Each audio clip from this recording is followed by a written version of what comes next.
My hands trembled slightly as I stood in the worn hallway of the modest office I'd built from scratch. The scent of fresh coffee mingled with the faint tang of printer ink, creating an oddly comforting aroma that reminded me of long nights spent poring over balance sheets. My name is Lucinda Thorne, and I'm in my early 60s, an age when many women my age are slowing down. But I've always believed that ambition doesn't retire, especially when it's fueled by years of doubt and the sting of underestimation. I can still feel the weight of my sister Genevieve's words from that evening 13 years ago.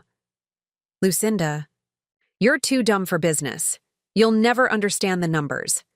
Why don't you stick to what you're good at, taking care of the house? Her voice had been dismissive, laced with that trademark condescension. I remember the way she tapped her foot impatiently, arms crossed, an expectant look on her face, as if waiting for me to agree. But I didn't agree. Instead, I watched her sharply defined cheekbones and her perfectly coiffed hair, and felt a strange mixture of pity and resolve. Genevieve had been the golden child, brilliant, charismatic, effortlessly successful, while I was always the quiet one, the reliable one, the one who never dared to dream big. She'd made her fortune as a lawyer and built her life on a foundation of confidence that I thought I'd never find for myself. That night, after she left my cramped apartment, I sat at my tiny kitchen table, cradling a cup of lukewarm chamomile tea. I remember staring at my reflection in the window, the streetlights casting shadows across my face, and wondering, what if I could prove her wrong? What if I could build something meaningful, something substantial, something that would make her jaws drop? At first, the idea was almost laughable. I'd spent the last 3 decades raising my 2 children, Rebecca and Samuel, managing the household, volunteering at the local shelter, and working sporadically as a part-time administrative assistant. My days revolved around carpool schedules, grocery lists, and PTA meetings. Business acumen was the last thing I'd ever claimed to possess. Yet, as the months passed, I found myself secretly devouring every business book I could get my hands on. I filled notebooks with scribbled margins, underlined paragraphs in bold marker, and highlighted passages that spoke to my fledgling ambition. I attended evening classes at the community college, where professors treated me kindly but skeptically, as if expecting me to drop out at any moment. They didn't know me, but I sensed their reluctant admiration growing as I aced my assignments and asked probing questions. I started small. Bookkeeping services for local artisans.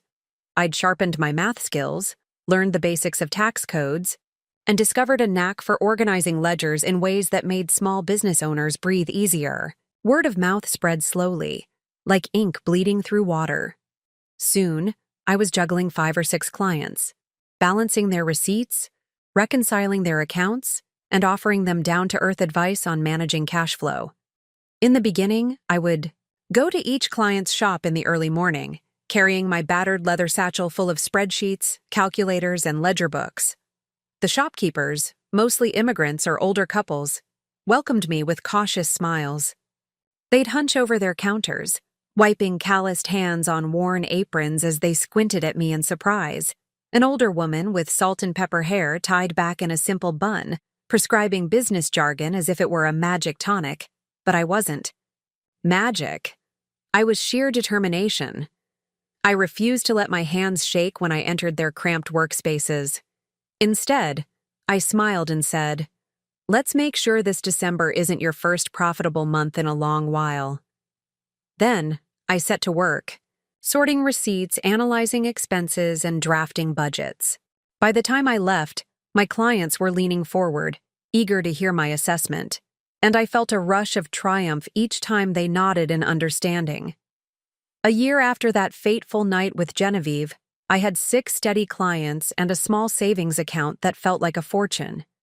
I rented a modest space, bare walls, fluorescent lighting, a humming air conditioner, and posted a simple sign: Thorne's Ledger and Advisory. I hired a friend, Marisol, who was 20 years younger and full of fresh ideas, to help with basics administrative tasks. Marisol admired me with wide eyes, calling me inspirational and the backbone of our little operation. I swallowed my pride and thanked her, even though I felt I was merely catching up to the potential I'd buried for decades. Then came the invitation that changed everything. An opportunity to bid on a contract managing the finances for a regional, nonprofit focused on women's entrepreneurship. It was as if the universe had conspired to push me forward. I spent nights drafting the proposal, my old textbook sprawled across the dining room table, surrounded by sticky notes and half-empty mugs of coffee. I wrote and rewrote my mission statement until the words felt like pieces of my soul. The day of the bid presentation arrived, and I stepped into the nonprofit's boardroom wearing my best suit, a dusty navy ensemble I'd bought secondhand, but pressed to perfection. I felt a swirl of nerves, but also a steady core of confidence. When I spoke, my voice was calm, measured, and every slide I projected was meticulously crafted. I shared my story. A woman in her 50s, rediscovering her purpose, determined to help other women bring their business dreams to life. The board members exchanged glances as I spoke. At the end, the chairman, a tall man with thinning gray hair, looked directly at me and said, "Ms. Thorne, your passion is palpable. We'd be honored to work with you." In that moment, I felt tears prick my eyes, but I swallowed them and offered a grateful nod. Winning that contract was the turning point. I hired my first full-time employee, Catherine Montague, an energetic woman in her 30s who handled client outreach and marketing. Marisol moved into an accounting role, and together, we began to expand. I refused to compromise on fairness. I set modest rates and offered sliding scales for clients who couldn't afford high fees. Some colleagues scoffed, but I believed that compassion was a strength, not a weakness. Within 3 years, Thorne's Ledger and Advisory had grown into Thorne Enterprises, offering not only accounting services, but also small business consulting, workshops, and a mentorship program pairing experienced entrepreneurs with newcomers. Our office expanded to a 2-story brick building by the river, with floor-to-ceiling windows and a modest front desk manned by an assistant. And that assistant was none other than Genevieve, my sister.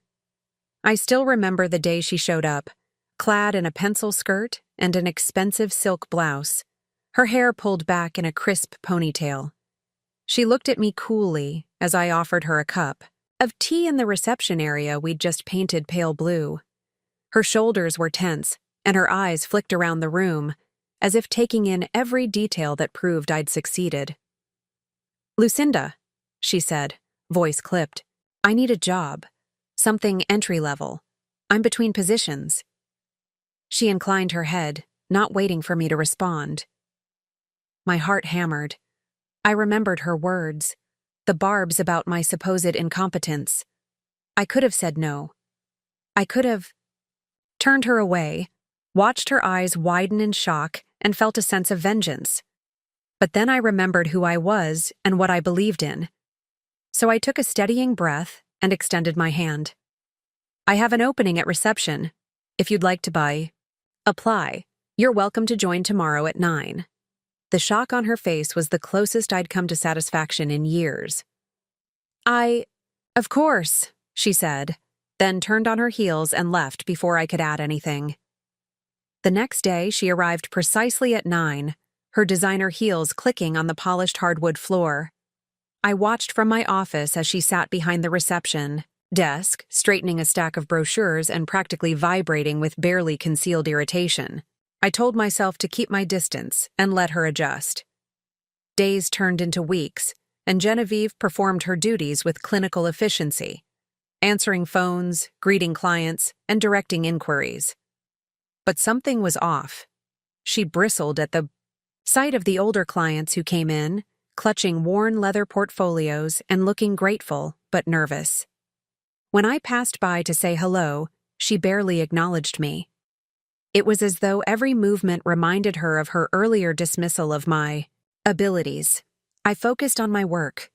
I visited clients, led consultations, and spent evenings revising our expansion plans. Our revenue had doubled in the past year, and I'd started a scholarship fund for women in need of business education. Despite the growth, I felt a pang of sadness when I glanced across the reception area and saw Genevieve there, her posture rigid, her gaze detached. One afternoon, a client named Mr. Patel, an elderly tailor with a gentle smile, came into the office for his quarterly review. He shuffled through the door, his cane tapping a steady rhythm on the floor, and stopped at the reception desk. As Genevieve looked up, he gave her a warm nod. "Good afternoon, Ms. Thorne. I believe my accountant is ready for me." He attempted a joke in broken English about hoping he'd earned enough to treat his grandchildren to ice cream this month. Genevieve's lips twitched as if she was about to smile, but her expression hardened. "Mr. Patel, your appointment is next Wednesday. Please fill out these forms and leave them on my desk." She slid a clipboard toward him without meeting his eyes. I closed my office door and took a moment to steady myself. I didn't want my sister to taint our reputation of kindness and empathy. I opened the door and walked toward them. "Mr. Patel, it's wonderful to see you. Come with me to the conference room and we'll get started," I said warmly, guiding him away from the desk. I caught Genevieve's cold gaze as we left. She was watching with disdain. Later that evening, I found her lingering near the exit, collecting her things. The lights had dimmed, leaving just enough glow to see her face, pale and tense. "Genevieve," I began softly. "Can we talk?" She crossed her arms and met my eyes. "You could have just let me be miserable," she hissed. "I know I could have," I said, pausing. "But that wouldn't solve anything. We're family. We're on the same team now." She turned away as though considering whether to flee. Then she stood up straighter, her shoulders relaxing just a fraction. "I suppose I wanted you to see how it feels, being underestimated. That hurt more than I expected. The irony stung, but I found compassion in my chest. I felt it for years, Genevieve. I built this company to prove to myself that I could. You were the most important person I wanted to prove it to." She swallowed. "I'm sorry."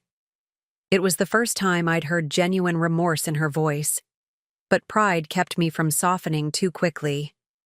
"Building a company isn't about proving someone wrong," I said. "It's about creating something that helps people. If you're here for the right reasons, I'll consider keeping you on. But if you're here to humble me, or to boast, you'll leave." She searched my face, her eyes flicking over every line and crow's foot wrinkle. Finally, she nodded, but there was still a guarded edge to her tone. "Understood. I'm here to help." Over the next few months, something surprising happened. Genevieve began to open up. She asked questions, sometimes naive, sometimes insightful, about our clients, our processes, and our long-term goals. I saw her wrestling with unfamiliar spreadsheets late into the evening, determined to understand rather than to judge. On Tuesdays and Thursdays, she volunteered to help organize the weekend workshops we held at the community center, interacting with young women who sought business guidance. One day, she came to me with a proposal. She'd noticed that many of our clients struggled with social media marketing. Few understood how to leverage platforms like Instagram and TikTok to expand their businesses. Although she'd never admitted interest in marketing before, she asked if she could lead a small team to develop a basic curriculum on branding and digital presence. I hesitated. I didn't want to set her up for failure. But something in her earnest expression convinced me. "All right," I said. "Prove to me you can do it." Her face lit up with a genuine smile I hadn't seen since childhood. "Thank you." And with that, she dove headfirst into research, meeting with marketing experts, interviewing clients, and staying late to sketch outlines in the notebook. 6 months later, we launched our first workshop on digital branding. The turnout was beyond our expectations. Nearly 50 women packed into the community center, eager to learn. Genevieve stood at the front, projecting confidence as she guided them through the basics of building a brand voice, crafting engaging content, and measuring metrics. I stood in the back, watching her every move, my chest swelling with pride. After the final session, a young woman approached Genevieve with tears in her eyes. "I never thought I could do this," she whispered. "I feel like I finally have a voice for my business." Genevieve's eyes moistened as she took the woman's hands in hers. That night, I walked Genevieve to her car in the parking lot. The moon hung low, casting silver light across the asphalt. She sighed, a soft exhale that carried years of tension. "I can't believe how good that felt," she said. I stopped beside her, placing a gentle hand on her shoulder. "You did something remarkable today." She looked up, her eyes reflecting the street lamp's glow. "I didn't want to admit it, but I needed you to succeed. I needed you to see that you were capable. And now I see you're more capable than I ever imagined." I smiled, thinking of the journey that had brought us here, from doubt to determination, from silent resentment to collaboration. I squeezed her shoulder in solidarity. "We're family." "Yeah," she said, voice soft. "Family." And though I didn't know what tomorrow held, I felt a sense of anticipation course through me, because this was just the beginning of a story that neither of us could have predicted, one of reconciliation, growth, and unexpected triumphs. I knew there would be new challenges, fresh adversaries, and moments when doubt threatened to creep back in. But in that moment, standing under the quiet hum of the street lamps, I felt ready. Before we jump back in, tell us where you're from. If this story moves you, please subscribe. Tomorrow, I have a special story for you. It's early morning when I finally rise from the restless sleep that has become all too familiar. My mind feels like a swarm of bees, buzzing with plans and worries. I prop myself up on the edge of the mattress, run my fingers through my silver-streaked hair, and let out a steadying breath. Today marks the first day of our new expansion initiative, a program we designed to provide microloans and mentorship for underserved women's cooperatives in the region. It's an ambitious undertaking, and I've spent the last 2 months meticulously preparing every detail. I swing my legs over the side of the bed and stand, feeling the subtle ache in my knees that accompanies every step these days. Even so, I refuse to let physical discomfort dictate my pace. I pad across the wooden floor, pausing briefly at the mirror to check my reflection. My cheeks are slightly hollow, a testament to long nights and early mornings. There's a new firmness in my gaze, though, a determination that wasn't there before. My husband, Martin, always said I had the eyes of a woman who knows her purpose. I hope that he's still thinking that, even though our marriage has changed over the years. I dress in a crisp white blouse and a charcoal gray skirt, slipping on a dark blazer to quell any lingering chill. I tuck a small journal into my purse. It contains everything we've learned from pilot workshops, potential client lists, budget forecasts, and I stand a moment longer, breathing in the scent of the lavender sachet on my nightstand. It's a small ritual I've adopted to center myself before the day begins. The drive to the office is about 20 minutes, but I leave myself 30 to allow for traffic and any unexpected delays. As I navigate the winding streets of our small city, I pass early morning joggers and bus drivers making their rounds. The sun's first rays reflect off the river that winds alongside Main Street, painting the water with ribbons of gold. I glance at the rearview mirror, making sure there's no fatigue in my eyes. I arrive at Thorn Enterprises just as the receptionist's desk is coming to life. The front doors slide open with a soft hiss, and I step inside, inhaling the familiar mix of polished wood and fresh coffee from the break room. My steps carry me past the reception area, where Genevieve is already seated, reviewing a stack of client folders. She lifts her gaze as I approach and offers a curt, professional nod.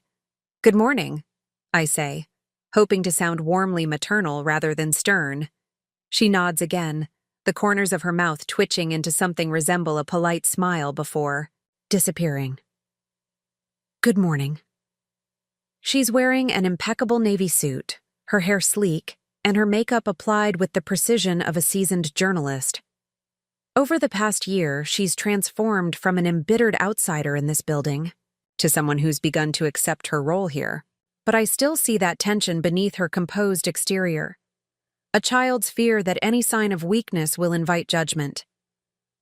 I approach my office at the far end of the hallway and flick the lights on, revealing a large mahogany desk, a leather chair, and several bookshelves lined with text on leadership, finance, and motivational stories of women who broke barriers. I place my purse on the desk and sit. My assistant, Catherine, pokes her head in. Lucinda, the team's assembled in the conference room. They're waiting for you. Thank you, dear. I'll be right there. I stand and smooth the front of my blazer, steeling my nerves. This is precisely the moment I've been waiting for. I step into the conference room, where Catherine, Marisol, and two new hires, 3 young women named Aisha, Caroline, and June, sit around the oval table. Their faces are focused, expectant. Behind me, the morning light filters through the blinds, casting long, horizontal shadows across the table. I can hear the soft hum of the air conditioner, the scraping sound of pens against notepads, and the faint rustle of a newspaper someone has folded against their lap.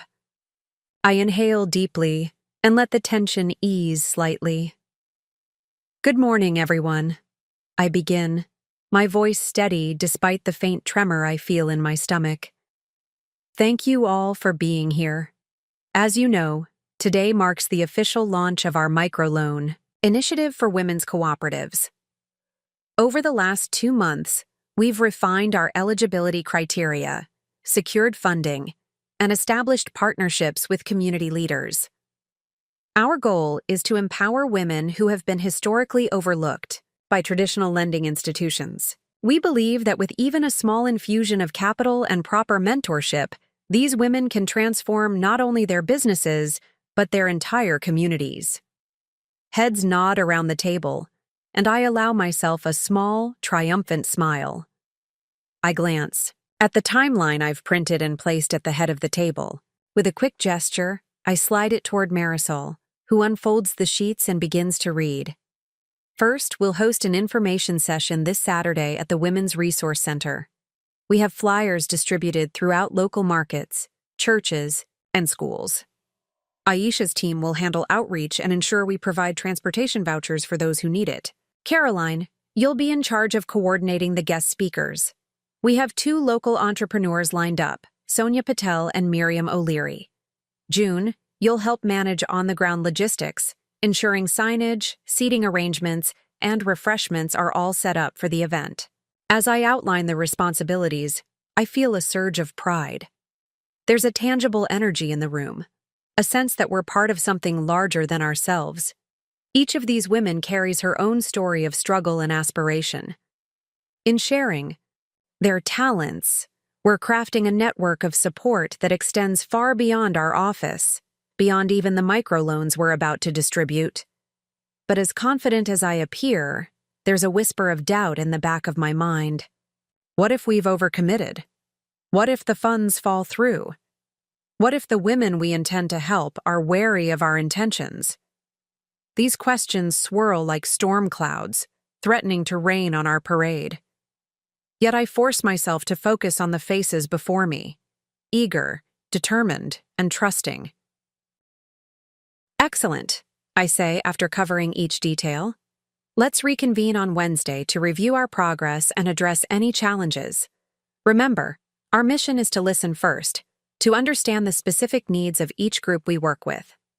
Flexibility and empathy will be our greatest assets. They smile and gather their notes, filing out of the room with purpose. Left alone, I close the door, lean against it, and exhale. My heart is pounding, but I push the feeling aside. There's no room for hesitation. My phone buzzes on the desk. A text message from Genevieve. Good luck today. Knock 'em dead. I allow myself a small smile. Despite her continued reserve, she's been supportive of this initiative. It's a reminder of how far our relationship has come. From that fateful night when she taunted my supposed incompetence to now, when she cheers for my success. The morning continues in a blur of client meetings and last-minute checks. I walk the halls, offering encouraging words to the staff, signing off on contracts, and double-checking budgets. Lunch arrives in the form of a simple chicken salad delivered to my office. I eat quickly, then stand and review my notes one final time before heading out to the Women's Resource Center for the information session.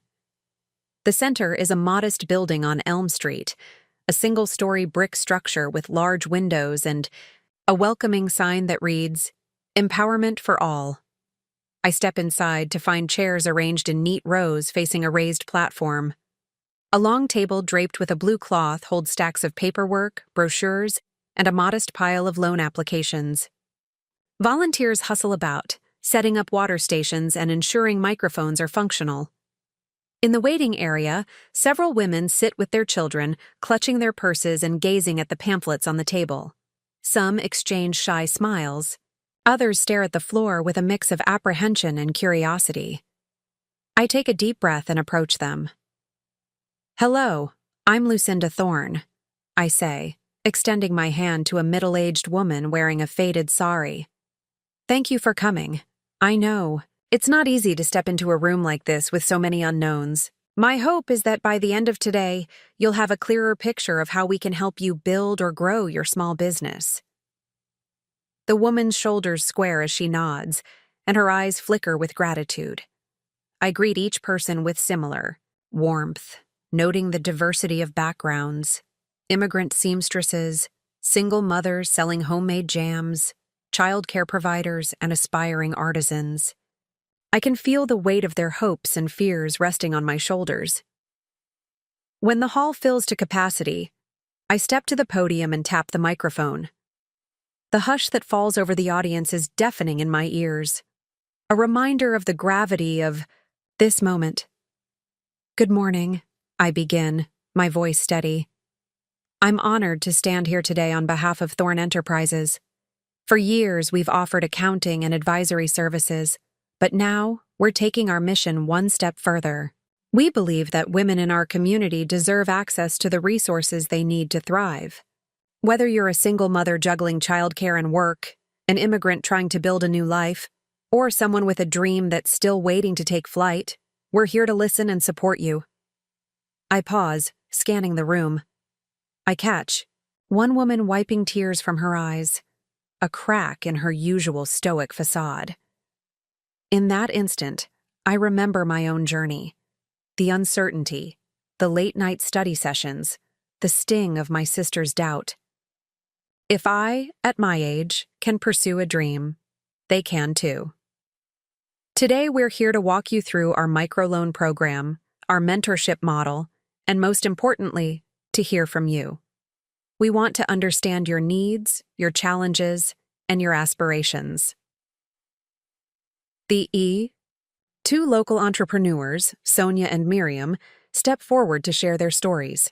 Sonia, a Pakistani immigrant who started a sari boutique with a single $500 loan, speaks passionately about how she's now supporting 8 women artisans.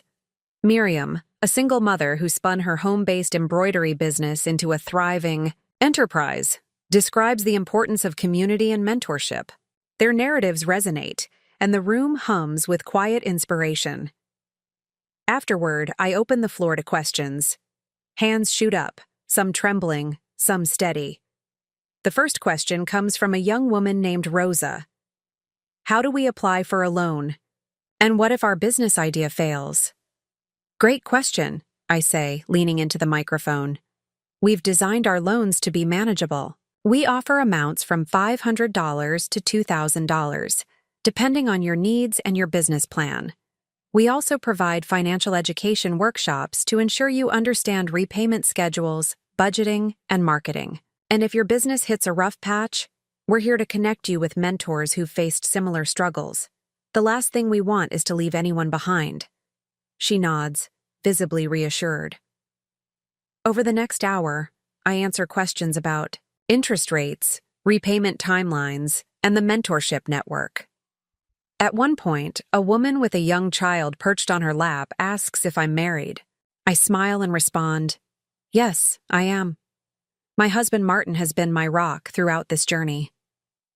It occurs to me that Martin's role in my life often goes unmentioned outside our home. He's my quiet champion, the one who encouraged me to take those first evening classes, who listened to my fears, who reminded me that it's never too late to begin again. I feel a wave of gratitude wash over me. By mid-afternoon, the floor opens for networking. As women cluster around tables, swapping ideas and business cards, I'm pulled aside by Miriam, who beams as she clasps my hand. "Lucinda, this is incredible. You're changing lives. We're all in this together," I reply, hoping the truth of those words resonates. When the event wraps up, I collect the loan applications and speak privately with each woman for a moment, offering encouragement, noting potential red flags, and promising follow-up meetings. As I step out into the cool evening air, exhaustion settles into my bones, but so does exhilaration. Today's success has proven that our plan isn't just a concept, it's a lifeline. The drive home is quiet, giving me time to reflect. My mind drifts to Genevieve, whom I'm certain was watching all day from the office. She's improving as reception staff, but I suspect she's still measuring my performance with a critical eye. Part of me wonders what she thinks of this new program. Has she finally acknowledged my capacity to innovate? Or does she view this as another foolish venture? I arrive at home to find Martin in the kitchen, preparing a simple pasta dinner. The aroma of garlic and olive oil drifts through the air. "Welcome home," he says, turning with a towel over his shoulder. His eyes light up when he sees me. "How did it go?" I drop my purse on the chair, the weight of the day settling onto my shoulders. "It went wonderfully.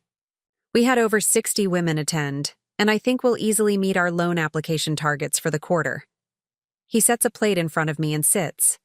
"I'm so proud of you." I take a bite of pasta, savoring the flavors, and allow myself a moment of respite. "Thank you, Martin. It feels surreal, like we're on the cusp of something big." He nods. "You are. I've always known you'd get here." His unwavering faith warms me more than any words could.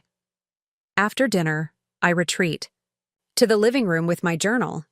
I've had an idea for how to pivot our mentorship program to include mental health resources, therapy sessions, support groups, and stress management workshops specifically tailored for entrepreneurs. As I jot down notes, I'm startled by my phone buzzing again. Another message from Genevieve. "Meet me tomorrow afternoon. I have something to discuss." The text ends abruptly. A knot tightens in my stomach. What could she want? I recall the tension still simmering beneath her veneer of composure. Has something changed? Is she preparing to offer her marketing curriculum for cash advances? Or is this yet another test? A way to prove whether I'm still capable of staying steady when her presence unsettles me. I close my journal and tuck the pages under. My pillow, eyes drifting to the window where the moonlight pools on the hardwood floor. Tomorrow looms with uncertainty, but I'm determined not to waver. I've come too far to falter now. As I drift to sleep, my last conscious thought is of the countless women counting on us. Their hopes intertwine with my own, weaving a tapestry of aspiration and resilience. And with that, the world fades to black, leaving me poised on the brink of whatever comes next. The sun's first light filters through the blinds as I wake, but my mind has already been racing for hours. I roll over and catch sight of my phone glowing on the bedside table. An unread message from Genevieve, time-stamped at 8:02 a.m. I hesitate, before opening it as though bracing myself for a blow. "Meet me at the cafe on 3rd and Maple at 2 p.m. Don't be late." No, please, no explanation, just a terse directive. I run a hand over my face, feeling the stiffness in my jaw from yesterday's tension. I push myself up and swing my legs onto the floor, my feet meeting the cool wooden boards. I'm tempted to let my husband stay with me for a few minutes, to offer comforting words, but I rise, determined to face whatever this is head-on. I choose a slate gray pantsuit, sleek enough to convey authority, but comfortable enough for what could be an unpredictable conversation. I apply a light layer of makeup, smooth down my silver hair, and set out the door. As I drive downtown, my mind wanders back to the moment Genevieve first asked to work for me. Back then, I'd sensed her wounded pride, her desire to prove that I was the lesser sister. It's remarkable how far we've come since then, how she's evolved from mocking my abilities to actually contributing to the growth of our company. Yet I can't shake the lingering doubt. What does she want now? The cafe on 3rd and Maple is one of those narrow, brick-walled places that look as though they've been plucked from a New York neighborhood and dropped into our quaint city. It's just past 9 when I park, giving myself plenty of time to gather my thoughts. I step inside and inhale the aroma of dark roast coffee beans, a hint of cinnamon, and the low hum of an old radio playing soft jazz. Patrons sit at wooden tables, tapping on laptops or reading newspapers, while the barista behind the counter crafts lattes with delicate foam hearts. I spot Genevieve at a small table by the window, nursing a cappuccino. She's dressed sharply, a crisp white blouse and charcoal slacks, her hair pulled back in a taut ponytail that accentuates her high cheekbones. She looks up as I approach, and for a fleeting moment, I see a flicker of vulnerability in her gaze. "Lucinda," she says simply, motioning to the seat opposite her. "Thank you for coming." I slide into the chair, my palms resting on my lap. "You asked to see me. What's on your mind?" I keep my tone calm, though my heart is thundering. She leans forward, tucking a loose strand of hair behind her ear. "I've been thinking a lot about our microloan program. I've been reviewing the applications you collected yesterday, and there's one applicant. Her name is Elena Martinez, whose paperwork is incomplete." "Yes," I say. "She didn't include her revenue statements from the past year. I spoke with her this morning. She's afraid to submit because she doesn't want to be turned away. She's worried about the fees if she doesn't qualify." I nod, already having known this. "We can help her fill out the forms properly. The fee for the application is minimal, and if she doesn't qualify, we have a fund to waive it. We're here to support, not punish."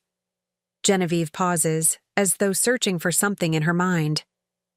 "I know." She places her hands on the table, fingers splayed. But Elena's story made me think about something else, about how many women in our community don't have access to even basic financial education. They don't know how to maintain records, how to budget, or how to negotiate with suppliers. And I've been wondering, what if we've overlooked a key piece of the puzzle? I lean in, intrigued. "Go on." "What if, alongside loans and networking, we provided a foundational financial literacy program, a series of workshops that teach women how to manage cash flow, understand credit, and make informed business decisions? We've been focusing on mentorship and capital, but perhaps we need to address the root, the lack of knowledge that keeps them from thriving even with external investment." A surge of excitement ripples through me. This is precisely the kind of insight I've hoped Genevieve would contribute. "That's brilliant," I say, suppressing the flutter of pride in my chest. "We have resources to create an educational curriculum. Caroline and Aisha could develop the modules, and June could arrange logistics. We could pilot it next quarter." She nods, her eyes bright. "I've already drafted an outline of topics: basic accounting principles, budgeting for inventory, negotiating with lenders, setting prices, the essentials. I even contacted a friend from my old law firm who's willing to volunteer to teach a session on contract law for artisans." Heat rises to my cheeks as I absorb her words. Genevieve has come a long way from snide remarks in our childhood. The same sister who once belittled me is now spearheading a critical expansion of our services. I let myself feel the full weight of this moment: pride, gratitude, a sense of vindicated ambition. "Thank you," I say, my voice catching slightly. "This will make a tremendous difference. Let's plan to launch in 6 weeks, with at least 3 community centers in different neighborhoods. We'll fly in guest speakers, provide materials, and ensure translation services for non-English." "Speakers." Genevieve smiles, a rare softness touching her features. "I'm glad we can do this together." But the moment's warmth is interrupted by the shrill ring of her phone. She glances at the screen, her expression darkening. "I'm sorry," she says, standing abruptly. "This is my new boss. He wants me to come in and address an issue with our front desk scheduling." "Your new boss?" I echo, confused. She hesitates, looking uncomfortable. "After last week, the higher-ups at my former firm found out I was working here. They called and said they wanted me to return, offering me a senior associate position that's nearly double my current salary." The air thickens. I swallow hard. "Genevieve, I thought our agreement was that you wanted to stay here, that you recognized the value of our mission here." She averts her gaze, her fingers tracing the rim of her coffee cup. "I do. But this is a once-in-a-lifetime opportunity for me. It's not that I don't believe in your vision, but I can't ignore my own career prospects." Heat flares in. My chest, frustration, confusion, hurt. "So I'm torn," she continues, eyes glistening. "I want to help here, but I've spent a lifetime feeling second best, Lucinda. This position at my old firm, it's everything I've worked for. I don't know if I can give it up." My mind races. I think of the pride I felt watching her prepare those financial literacy modules. I remember her standing at the workshop podium, igniting hope in dozens of women. I think of all the nights she stayed late at the office, her silhouette flickering under the glow of her desk lamp. But I also know her history, her inability to resist the lure of status and prestige. I breathe deeply. "Genevieve, I'm proud of everything you've accomplished here. You've grown, you've led, and you've helped our mission in ways I never imagined possible. But if this position at your old firm is truly your dream, I'll support you, even if it means losing you." Her shoulders sag as if the weight of the decision has finally settled in. She looks up, her gaze soft and filled with sadness. "I never wanted to hurt you." I stand and place a hand on her shoulder. "I know. Whatever you choose, I'll understand. But remember, you'll always have a home here, and you've already made an impact that they won't understand." Tears slip down her cheeks, and she allows herself to be comforted. For a moment, we're just sisters. No corporate titles, no underlying tension, just a shared history of love and rivalry. "I'll think it over," she whispers. I nod, tears pricking. My own eyes. "Take all the time you need." She stands, and I watch as she walks to the counter to pay for her cappuccino. I remain seated, absorbing the layered emotions: pride, sadness, uncertainty. Our relationship has always been defined by competition, but today, it's defined by mutual respect. As I step outside into the crisp morning air, I realize this moment doesn't just affect Genevieve and me, it affects the entire company. If she leaves, we'll lose a vital leader. But I've learned that despite uncertainty, we must trust in the foundation we've built. The remainder of my day spills into a flurry of tasks. Meeting with Caroline and Aisha to finalize curriculum, outlines, signing off on loan agreements, and preparing for a late afternoon board presentation.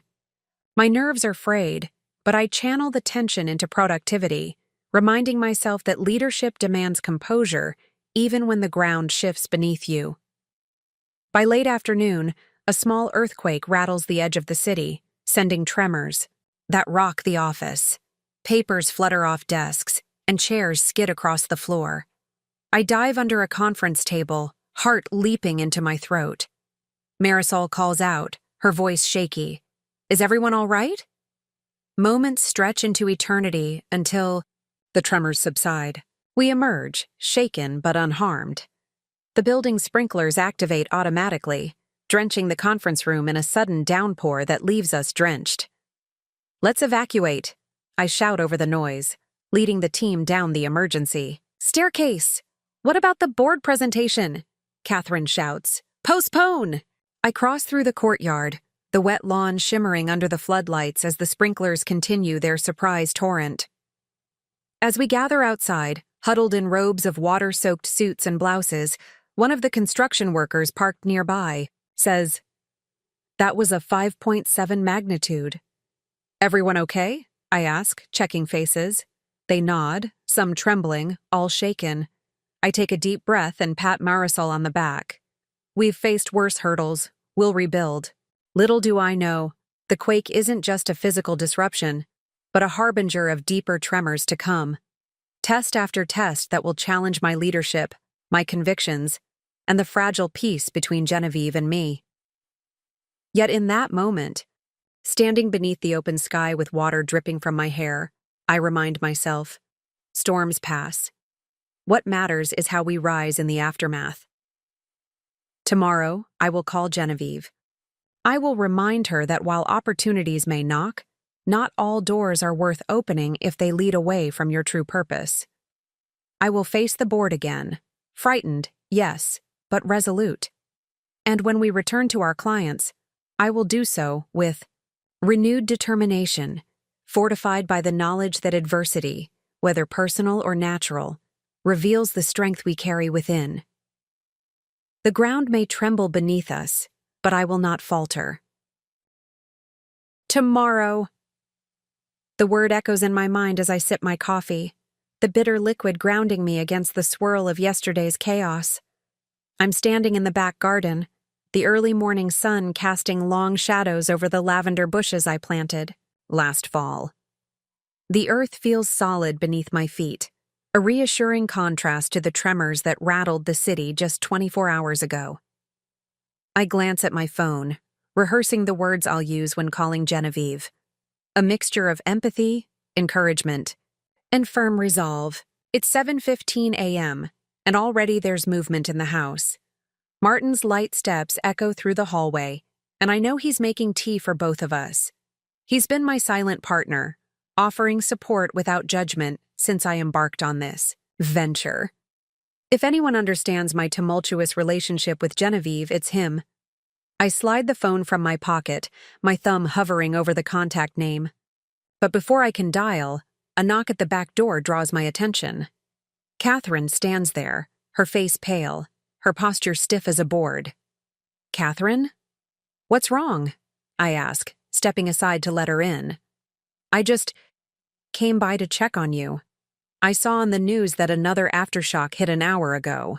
They're saying it could be a swarm. More tremors expected this afternoon. Her voice trembles, betraying the calm professional facade she wears at the office. I close the door behind her. Thank you for letting me know.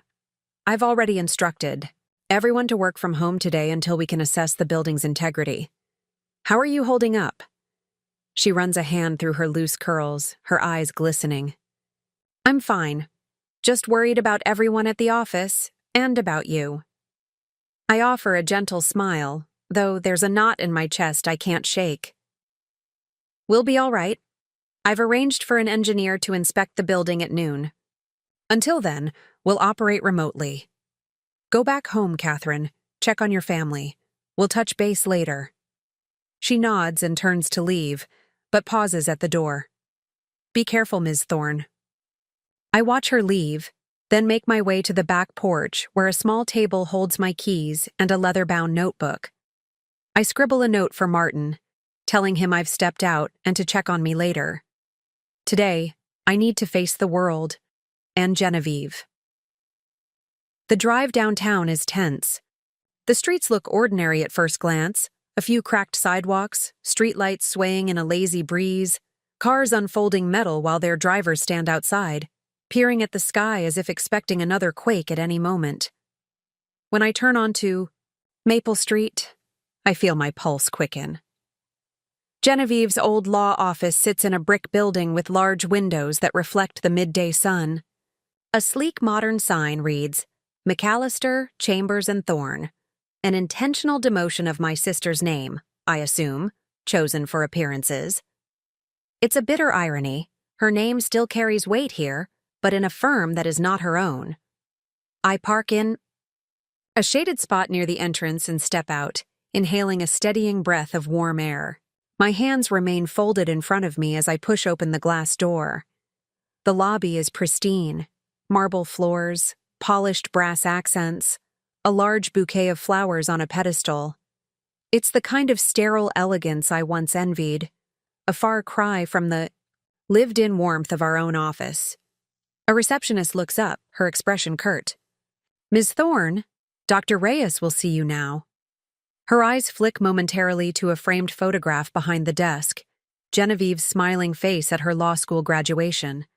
I offer a polite nod and step into the hallway, the click of my heels echoing off the walls. The door to Dr. Reyes's private office stands open. He's seated behind a mahogany desk, reviewing documents. He looks up as I enter, gesturing toward a pair of leather chairs near a small coffee table. Ms. Thorne, he greets, his voice measured. Please sit. Let's discuss your request. I take the seat directly across from him, smoothing the front of my blazer. He leans forward, steepling his fingers. Your sister has informed us you want to speak about her position. We're prepared to offer her a senior partner track, but it'll require a relocation to the New York office within 6 months. Also, the remuneration we're providing is contingent on a 2-year non-compete clause. I nod, absorbing the terms. This is precisely why I wanted to be here. Clarity. Thank you for clarifying. Genevieve informed me that you've made her an offer. I want you to know that she's a valuable asset. No question. But I'd like to ask if you would consider modifying the non-compete clause. If she remains here with me, she can continue the financial literacy program we've planned for next quarter. Dr. Reyes's thin lips pressed together. Ms. Thorne, the firm respects Genevieve's contributions outside of her legal expertise, but our investment in her requires assurance that she won't compete with us. We operate in financial consulting as well. I feel a spark of indignation, but I clamp it down. He doesn't need to see me lose my temper. I understand your position, but I'd like to stress the impact her presence here has on dozens of women in our community. If you release her from the non-compete, just for our state, she can continue the program and still uphold her legal duties. We're not asking her to diverge from her practice. We're asking her to apply her expertise to build financial capacity. Reyes stares at me for a moment, his gaze unblinking. I appreciate your passion, Ms. Thorne, but firm policy is firm. If Genevieve accepts our offer, she'll need to sign the non-compete in full, no exceptions. The words hit me like a cold wave. So they're willing to have her, but only if she severs the very work that gave her purpose here. I see. My voice is steady, but inside, anger and sorrow swirl in a storm. Thank you for your time. I rise, my chair scraping against the marble floor, and give a curt nod before turning away. In the hallway, the scent of polished wood and new leather hits me as I cross to the elevator. My reflection shimmers in the metal doors, a woman whose sister is being lured away by a gilded offer and who must choose between retaining a key partner or letting her go. When the doors open on the ground floor, I walk outside without looking back. The summer sun is high now, and the air is thick with humidity. I need to clear my head before calling Genevieve. I slide into my car and park at a nearby cafe I know, the kind with a small patio shaded by bright yellow umbrellas. I want to feel something other than tension. I place a simple order, iced tea and a chocolate croissant, and retreat to a corner table. The tabletops here are worn, full of faint scratches from years of worn use. I take a seat, folding my hands around the cool glass of tea and close my eyes. The quiet murmur of conversation, the buzz of cicadas in the trees, even the hiss of the espresso machine behind the counter. It all feels distant, as if I'm observing someone else's life. Finally, I open my eyes and remove my phone from my purse. I take a deep breath, fingers trembling as I tap Genevieve's name. Rings. 1, 2. She picks up on the third. Hello? Her voice is soft, hesitant. Genevieve. We need to talk. She exhales. I know you're aware of the firm's offer. I'm sorry I didn't give you this courtesy earlier. I just spoke to Reyes. They're insisting on the non-compete. That means you'd have to stop the literacy program and any consulting work with Thorn Enterprises. Her breath hitches. I know. That's why I didn't mention it. I was hoping I could find a way to have both. I lean back, jaw clenched. You're asking me to lose a vital leader in my company, someone who speaks to dozens of women every week, someone who has my back. All for a title and a paycheck. Is that right? There's a long pause. When she finally speaks, her voice cracks. It's not just about money or prestige. It's about validation. You know how I feel, always like I'm living in your shadow. This offer is something concrete, something I've wanted my whole life. I feel my eyes flare with both frustration and compassion. Genevieve, you've never been in my shadow. You've walked beside me, challenged me, and ultimately helped me become who I am today. Without you, the literacy program wouldn't exist. Without you, I wouldn't have grown as a leader. This isn't a matter of titles, it's a matter of impact. She sobs. I'm sorry. Don't apologize to me. Tell me if you're going to stay, or if you're going to go. Decide soon. The line goes dead before I can say more. I close my eyes, pressing my fingertips against my temples. The weight of her decision settles across my chest like a physical burden. I take a sip of my iced tea, its sweetness failing to soothe the bitter tang in my mouth. This weekend, I'm scheduled to attend a regional business leader summit. It's supposed to be a celebration of women in entrepreneurship, but now it feels like a knife poised at my back. If Genevieve leaves, I will have to face the board without my strongest advocate. If she stays, she'll be shackled by a non-compete, forced to abandon the very work she cares about most. I drain the last of my tea and rise, muscles tingling with a strange blend of anguish and resolve. I can't control what Genevieve does, but I can control how I lead my company through this crisis. I flag down the barista and offer a small tip, then step back into the humid afternoon, the steam rising from the coffee cups like ghosts of a future uncertain. When I return to my car, I notice a voicemail blinking on my phone. Martin. I press play. Lucinda, it's me. I just saw the news about the aftershock. I'm heading to your office to bring you dinner. Call me when you can. I love you. I place the phone on the passenger seat and rest my hand on the steering wheel, closing my eyes. I'm torn between the world I've built and the family I'm fighting to keep. In a moment of clarity, I realize there's only one path forward. I will continue the financial literacy program, non-negotiable. I will keep the company afloat despite the tremors shaking its foundation. And I will wait for Genevieve to choose between a hollow title and her true purpose. I start the engine, determination in every slow turn of the wheel. The ground may quake, the ground may shatter, but I will stand firm. Tomorrow, I will present my case to the board. Tomorrow, I will prove that resilience is worth more than any non-compete clause. From the rearview mirror, I see the sun beginning its descent, painting the clouds in shades of coral and gold. The day has been long, but the horizon reminds me that we press on, no matter what lies ahead. As I pull into my driveway, I feel the tremor of possibility, the uneasy prelude to a storm that will test me in ways I've never imagined. And I know, with every fiber of my being, that I will not yield. Cliffhanger. Later that evening, just as I'm preparing to call the board secretary to postpone tomorrow's meeting, The lights in my house flicker and go out, plunging me into an unexpected darkness. Darkness. The word flashes in my mind as I fumble for my phone, its screen illuminating the living room in a pale blue glow. The lights have been gone for 20 heartbeats, and the house feels suddenly vast and alien. I can barely make out the silhouettes of the furniture, as though the room itself has dissolved into shadows. I hear the hum of my laptop powering down in the office, an unintended casualty of the sudden blackout. Papers flutter off my desk as the backup generator kicks in, sending a low, throbbing vibration through the walls. I grip the arm of the sofa, forcing myself not to panic. We've weathered earthquakes, aftershocks, and corporate betrayals. A simple power outage shouldn't unhinge me. My phone buzzes again, a text from Catherine.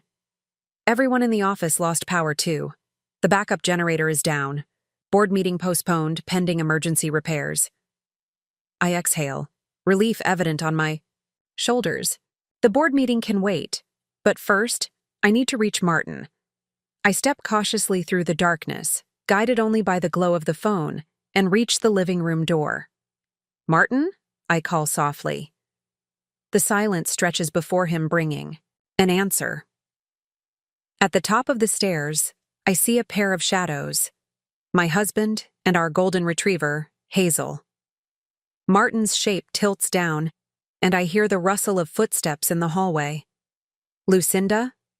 He answers, his voice threaded with sleep and concern. "Sorry if I woke you. The lights just went out." He clicks on his phone's flashlight, and a circle of light dances across the hallway. "I'm right by your side. Let's find the flashlight." We navigate to the kitchen, the tile cold under my bare feet. He finds the flashlight in the lower cabinet, and the beam cuts through the darkness like a blade. Hazel bounds past us, her nails clicking against the floor. "It's just a routine outage," he says, his warm hand finding mine. "Probably the result of the aftershocks messing with the grid." I nod, leaning into him. "I know." He squeezes my hand, and together we move to the kitchen table, sitting across from each other by the light of the flashlight. Martin pours hot water and hands me a mug of herbal tea he brewed earlier. I lift the mug, letting its warmth seep into my palms. "You okay?" he asks, his eyes searching mine. "I think so," I say quietly. "It's just one more thing to tackle. First, I have to talk to Genevieve. Then, I have to persuade the board to continue the financial literacy program.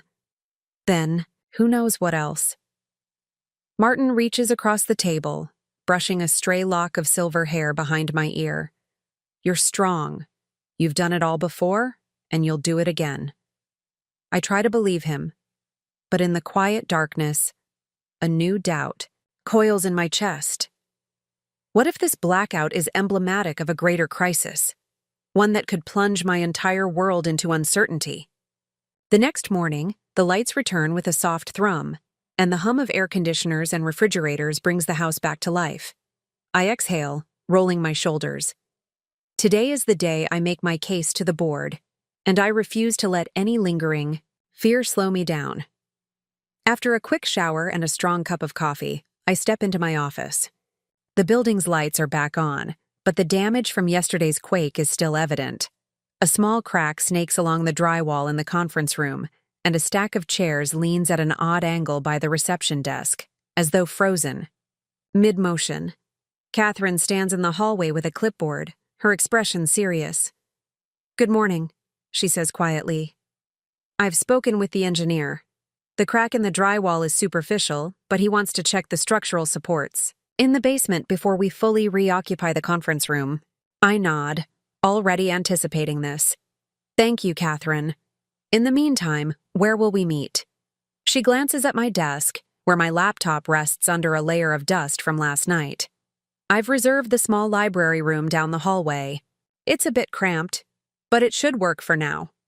"Perfect," I say, placing my bag on the desk. "Show me the way." As we walk, I think of Genevieve again. I haven't heard from her since our conversation at the cafe. I wonder if she's made her decision, or if the weight of her ambition and loyalty has left her torn in place. My phone buzzes. A text from Caroline. Board members are all here waiting. They're anxious about the program budget in light of yesterday's quake. They want reassurance. I exhale and type back, on my way in. Please begin without me if I'm delayed. The library room is small. Bookshelves line the walls, and a heavy oak table dominates the center. 6 chairs surround it, 2 on each long side and 1 at each end. Already, 3 board members occupy seats, their expressions tense. One of them is Harold Dixon, a longtime investor who's always skeptical of unconventional initiatives. Lucinda, he says sharply as I enter. I'm glad you're here. We need to talk. He trails off. As I flip open my notebook and look around, despite the cramped space, there's a determined energy in the room. I gesture to the 4th chair, and a woman named Louise Myers, the CFO, moves her papers to make space. Good morning. I settle into the chair opposite Harold. Thank you for accommodating us. Harold scoffs. Enough pleasantries. Yesterday's quake has raised serious concerns. Insurance premiums are spiking. The building repairs are going to cost more than we projected. And now you want to expand a program that's not even generating revenue yet? How do you propose we justify this to our stakeholders? I sit up straighter, heart pounding but determination flooding my chest. First, let me provide context. The financial literacy program we're proposing isn't an expense. It's an investment. By educating these women, we reduce default risk on loans, we build community goodwill, and we open pathways for future collaborations that will generate revenue in consulting fees and sponsorships. I slide a printed chart across the table, showing projected outcomes. Reduced default rates by 15% in year 1, increased loan applications by 25% in 6 months, and a 20% rise in brand visibility. The chart you're looking at, I continue, is based on data from similar programs in 2 neighboring states. Nonprofits and credit unions saw a significant uptick in stable repayments when they invested in education. Our preliminary survey, conducted after last week's pilot workshops, indicates that 90% of participants felt more confident in managing finances and 75% actually adjusted their pricing strategies within a month. Louise leans forward, peering at the numbers. These are promising, but where's the funding? Our reserves are already stretched thin. We spent an additional $30,000 on rebuilding the basement walls after the quake. How do you cover costs? Without compromising our stability? I meet her gaze. I've already secured a grant application with the Women's Empowerment Trust. They've committed to funding up to 20% of our program costs. Additionally, I've reached out to 3 local foundations who are willing to sponsor individual workshops and offer in-kind services. We're not entirely reliant on our internal budget. Harold scoffs again. That's speculative. Until the funds are in hand, we're stretching ourselves too thin. I close the notebook and take a steady breath. I understand the concern, but consider this. If we delay or cancel the program, we'll lose credibility in the eyes of our community. Word travels fast, and if women here feel abandoned, they'll turn to others for support. Our brand is built on empowerment, and without these programs, we're offering only lip service. Silence. Harold leans back, swirling the pen between his fingers. Louise traces a finger along the edge of the chart, her brow furrowed. Fine, Harold says finally. We approve the program on a conditional basis. If the Women's Empowerment Trust grant is confirmed by next Friday, and if we secure at least 2 foundation sponsors, we'll proceed. If not, we reevaluate. I feel a surge of relief and determination, in equal measure. Agreed. I'll follow up by Tuesday morning with the grant status and sponsorship confirmations. He nods curtly, and the tension eases slightly. The meeting dissolves into routine check-ins on other topics: client acquisition, marketing budgets, and upcoming networking events. But my mind is already racing ahead, writing thank you notes to the Women's Empowerment Trust, drafting sponsorship, proposals, and scheduling the first financial literacy workshop. As the board meeting adjourns, I pack my bag, and Catherine ushers me to her office. "Congratulations," she says quietly as I pass her desk. "Thank you," I reply, offering a small smile. We've got work to do. Outside the building, the afternoon light has a golden haze, a stark contrast to the dark uncertainty of this morning.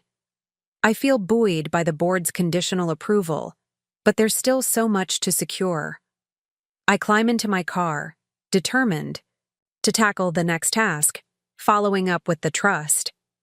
But halfway to my destination, my phone buzzes with an email notification. From Genevieve Thorne. My heart hammers as I open it. Subject, decision. "Lucinda, I've accepted the offer. I leave for New York in 1 month. I'm sorry." "Damn," I whisper, dropping the phone onto the passenger seat. The news strikes hard, a punch to the gut that leaves me breathless. I place both hands on the steering wheel, knuckles white. Despite the board's conditional approval, my foundation is crumbling. The sister who once fueled my resolve has now chosen a path that will take her away from all we've built. For a moment, I allow myself to sink into the shock, the tears threatening to blur my vision. Then, with a shuddering breath, I straighten my shoulders.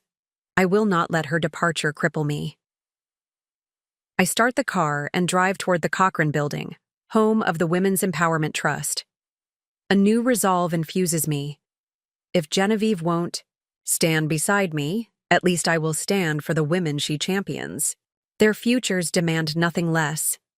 The building stands tall against the sky, a monolith of reflective glass. I park, my gaze fixed on the entrance, and step out of the car. As I ascend the steps, I feel the weight of the day pressing down.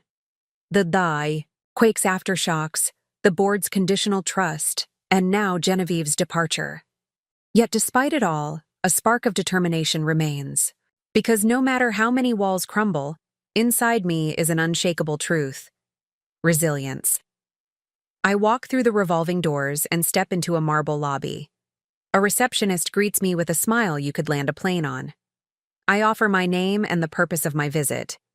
She directs me to the 10th floor, where a small elevator whisks me upward.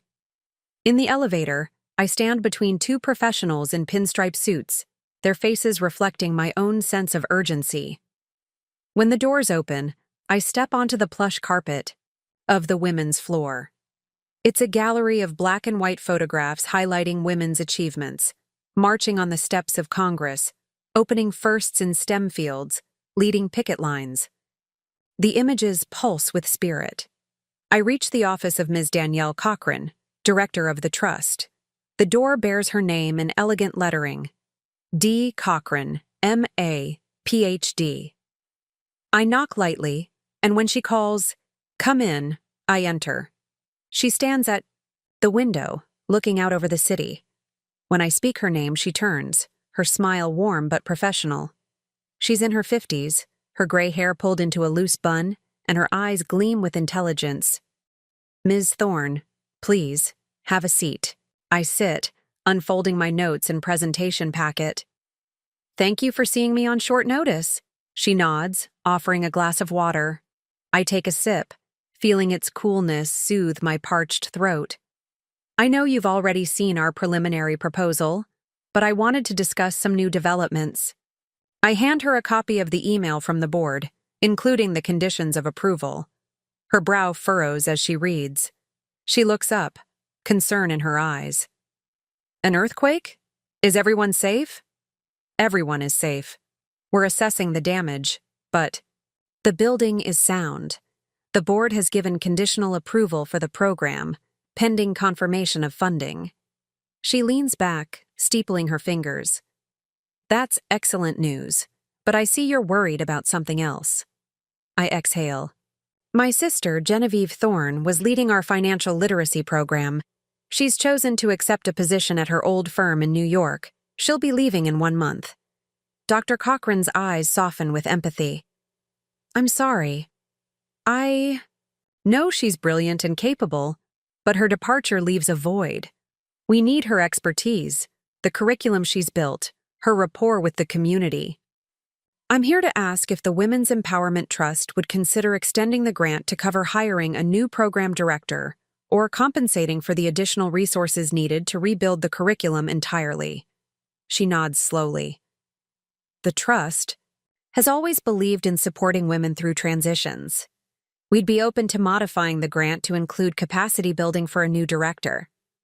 But you'll need to provide a detailed budget outlining the costs, recruitment, training, and materials. We can fund up to 30% of those costs. A surge of relief warms my chest. Thank you, Dr. Cochran. I can have that proposal to you by end of day Monday. She smiles. Excellent. And Lucinda, you're doing important work. Don't doubt yourself.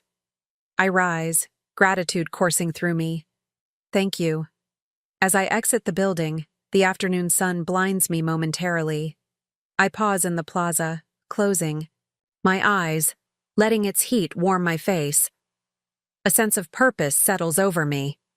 Even without Genevieve, I will build a team that carries forward her legacy. I will prove that resilience doesn't hinge on a single person. It's forged through collective effort. Clutching my bag, I head back to the office, drafting an email in my mind to our talent acquisition partner. Immediate search for program director, financial literacy, bilingual preferred, community engagement, experience mandatory. It's a daunting task, but I refuse to waver. As I walk through the city streets, the world feels simultaneously larger and smaller. Larger in its challenges, earthquakes, power outages, corporate politics, but smaller in its connectedness, as I'm reminded of every hand extended in support. Each step forward is a promise. I will honor my sister's contribution, and I will lead this company into a future where no woman feels too dumb for business. This story took us a long time. If you like it, subscribe. Now, back to the story. These sigh. Evening sun bathes the city in an amber glow as I reach your office. Papers and whiteboards are strewn across my desk, each scrawled with tasks and deadlines. Catherine emerges from her office, excitement in her eyes. Lucinda, we have our first candidate interview today at 5. I forwarded you her resume, Ms. Elena Martinez. Elena, the same woman whose incomplete application set off this entire new financial literacy initiative. Perfect, I reply, already on my phone, sending a confirmation to our HR partner. The lobby is quiet, a stark contrast to the morning rush. The broken drywall in the conference room has been patched, and the chairs are stacked neatly in a corner. I pass through the reception area, where a newly installed backup generator hums, casting a reassuring glow beneath the front desk lamp. I step into the makeshift interview room, a small corner office adjacent to the library, and set my bag on the desk. Around me, photos of past workshops line the walls, women in colorful saris holding up certificates, young mothers beaming. As they learn to use a laptop, artisans arranging their handmade crafts in neat rows. These images remind me why I do this. At exactly 5 p.m., Catherine enters and announces Elena. I stand and extend a hand as a petite woman in her late 30s steps inside. Her eyes flicker with a mix of nerves and hope. When I recognize her sari and the faded edges of her worn purse, I recall her from Saturday's workshop, her hands trembling as she spoke of wanting to expand her ensemble business, but fearful of loan repayments. Ms. Martinez, I greet warmly. Please have a seat. She settles into the chair, clutching her handbag in both hands. I offer her a glass of water, and she nods gratefully. Thank you for coming, I begin softly. I know you're concerned about the program. Let's talk about what you need and how we can help. Her eyes well up as she nods. I want to grow my business. But last month my sewing machine broke. I spend nights working by hand and I'm falling behind. I don't even know if I can repay a loan if I get one. I lean forward, empathy warming my tone. That's why we've created this curriculum, to teach you how to budget, how to negotiate with suppliers for better prices, and how to plan for unforeseen repairs. We can even connect you with a local nonprofit that provides sewing machine repairs at a reduced cost. Tears slip down her cheeks. But I'm scared. I place a hand over mine. It's okay to be scared. That's why we're here, to guide you. Together. She takes a shaky breath and nods. I can see the spark of determination emerging. I'd like that. We spend the next hour discussing her business plan, her goals, and her fears. I watch as her posture straightens, her voice gains conviction, and her hope begins to shine through. It's moments like this that remind me why I endure the upheaval, the board meetings, the quakes, the family drama, because on the other side of fear is possibility. Thank you, Ms. Thorne, Elena says as our meeting concludes. I feel hopeful. I smile, squeezing her hand gently. Good. We're all here to see you succeed. As she leaves, I feel a surge of gratitude. Tomorrow, I'll review her application in detail. And as I prepare to stand before the board once more to secure our sponsors, I do so with renewed conviction. But late that night, as I review documents in my home office, the phone rings. It's Catherine, her voice urgent. Ms. Thorne, you need to get to the office right now. We have a situation. My heart pounds as I grab my keys and rush out the door. The streetlights glare overhead, and a cool breeze hints at the coming dawn. When I arrive at the office, the front windows are shattered. Glass litters the lobby floor. A note is taped to the reception desk. Stop funding these women or face the consequences. I stand frozen, the weight of fear settling over me. Someone is threatening us, threatening everything I've built. The road ahead is more treacherous than I ever imagined, and I know I must choose. Protect my sister's legacy or protect my own life and everything we've fought for. Cliffhanger. As I stare at the ominous note, I realize that the true test of resilience isn't weathering a quake or a corporate betrayal. It's standing firm when the world demands you break. The shattered glass crunches beneath my feet as I step into the lobby, the fluorescent lights flickering overhead, as though uncertain whether to stay on. My breath catches at the torn edges of the shattered front window, a jagged, uneven line where glass once held the world at bay.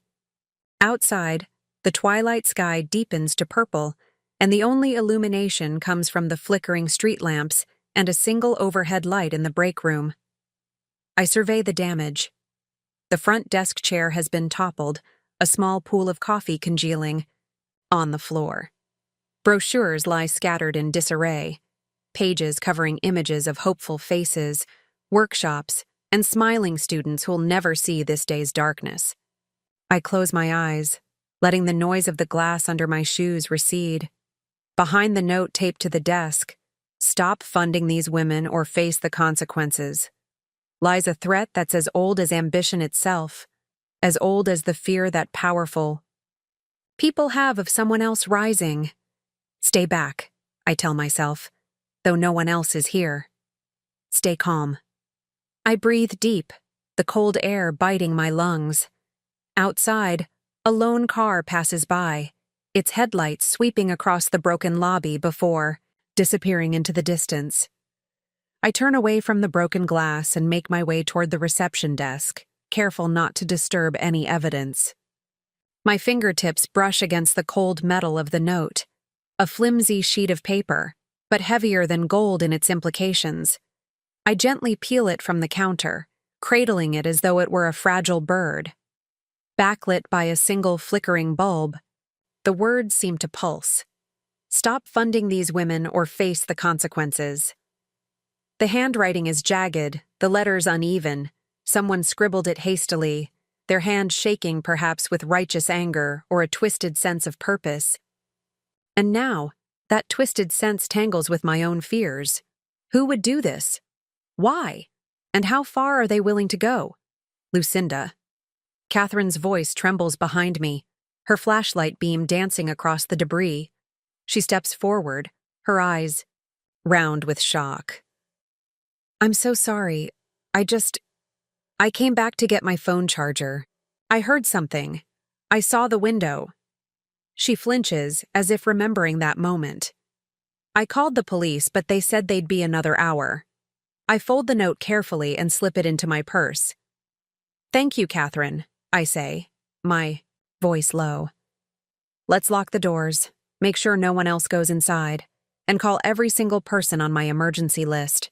Security, our legal counsel, the board members. Tell them what happened. She nods, wiping her eyes. Right away. As I stand alone in the lobby, I feel the weight of the smashed window pressing on my shoulders.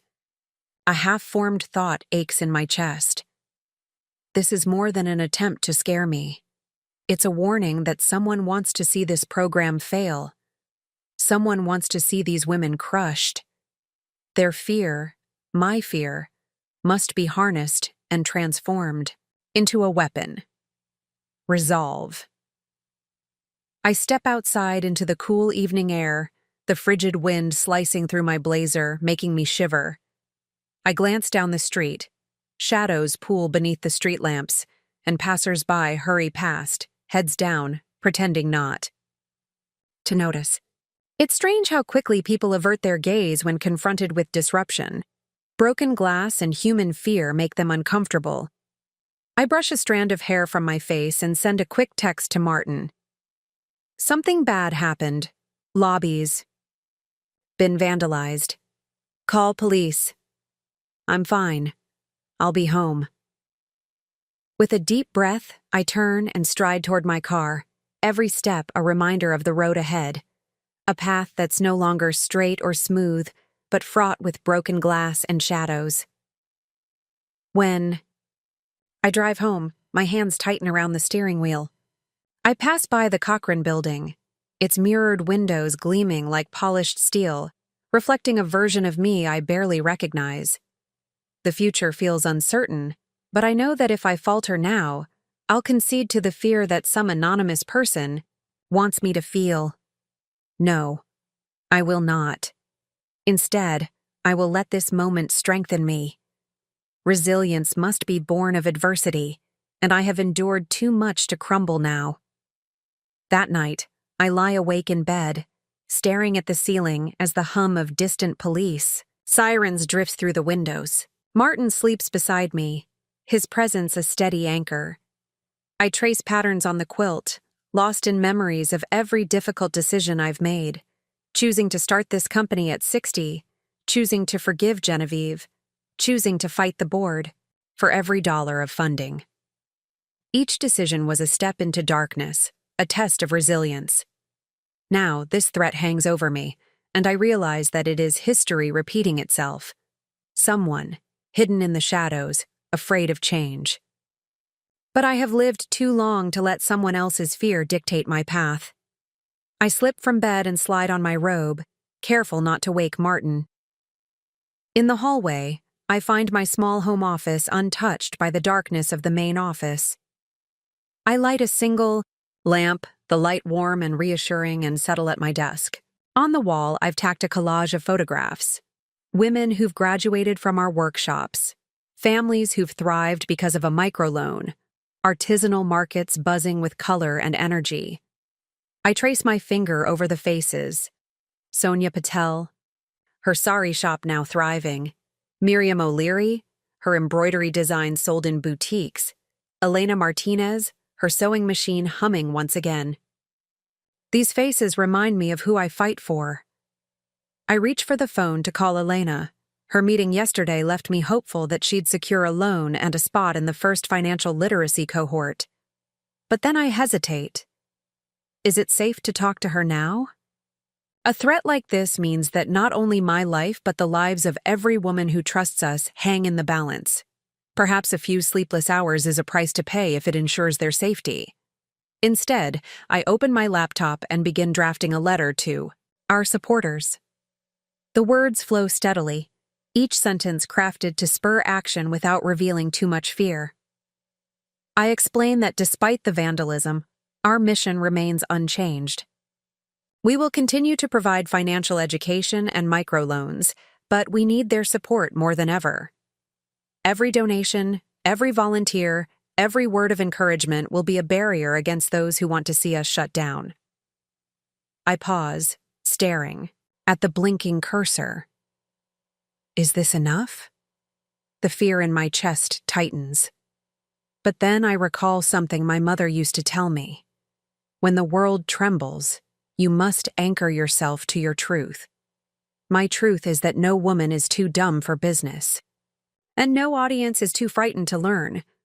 I finish the letter and click send, a knot unraveling in my chest. The night grows quieter as I close my laptop. I blow out the lamp and slip back into bed beside Martin, whose arms welcome me. "Are you okay?" he murmurs, sensing my restlessness. I turn to him, watching his face in the soft glow of the streetlight filtering through the curtains. "I will be," I whisper, brushing his hair. "I have too much to do." He holds me close, his heartbeat a steady rhythm, and as I drift into a fitful sleep, I know that tomorrow I will face this threat head-on. The board, the police, the community, they will all see my resolve. Because if I crumble now, then every woman who looks to me will despair, and that is a risk I will never take. Morning arrives with a pale light, and I rise early, the weight of the night's thoughts still heavy in my mind. I dress quickly in a navy blue suit, something professional yet unassuming, and slip out of the house before Martin wakes. At dawn, I drive to the precinct, determined to file a formal report. I park outside the police station, its brick facade rising like a fortress of bureaucracy. Inside, the lobby smells of stale coffee and disinfectant. A bored-looking officer behind the desk asks for my name and case details. I hand him the photograph of the note, the crudely printed words staring back at him. He scoots the picture across his desk and leans back. "Vandalism and a threat. We'll take it seriously, Ms. Thorne, but unless someone confesses or we find fingerprints, it may be tough to identify the perpetrator. We'll assign an officer to patrol your building for the next week. Keep your security cameras rolling, and we'll follow up with you." I nod, carefully measuring my gratitude. "Thank you, officer. I'll do everything I can to help." As I leave the station, I feel a knot in my stomach loosen just a fraction. Action, however small, has a way of slicing through fear. Even if justice doesn't come swiftly, the knowledge that I'm not paralyzed gives me momentum. Back at the office, I find Catherine pacing outside the unlocked doors. Her face brightens when she sees me. "Lucinda, I spoke with the board," she says without preamble. "They're sending a security team to install cameras, and they've approved an emergency budget for repairs. They also offered to host a press conference to address this, show the community we're unbowed." I place a hand on her shoulder. "Thank you. That helps more than you know." She sweeps the lobby with a quick glance. "The glass company is here now, boarding up the window. They'll replace it by tomorrow. And our IT team asked if they can review the security footage just in case." I nod. "Yes, please do that." She pauses, lowering her voice. "There's something else. The women's shelters we partner with. Several have pulled out of the program. They're scared. They say this kind of violence, it scares their residents. They worry it will escalate." The words hit me like a blow.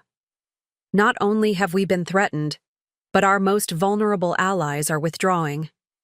Fear is contagious, and once it seeps into a community, it threatens to paralyze everyone. I close my eyes, letting the gravity of it all settle. But as I exhale, I feel a flicker of defiance. If we falter now, we'll lose more than buildings and brochures. We'll lose hope. "Settle a meeting with them," I say, voice firm. "I'll go speak to them personally. We can't allow fear to silence these women. We'll show them we stand together." Catherine's eyes fill with tears. You're going to meet them? Here? I have to, I say. They need to see my face, hear my voice. We're not alone. She nods, understanding the stakes. At noon, I drive to the largest women's shelter in the network, the Magnolia House, an unassuming brick building with a small garden in front. Through its windows, I glimpse the flicker of nervous faces, residents who've heard whispers of the threat. I take a slow breath and step inside. The director, a woman named Marisol Rodriguez, met me with cold reserve over coffee last week, but I know her reputation: fierce, compassionate, unwavering.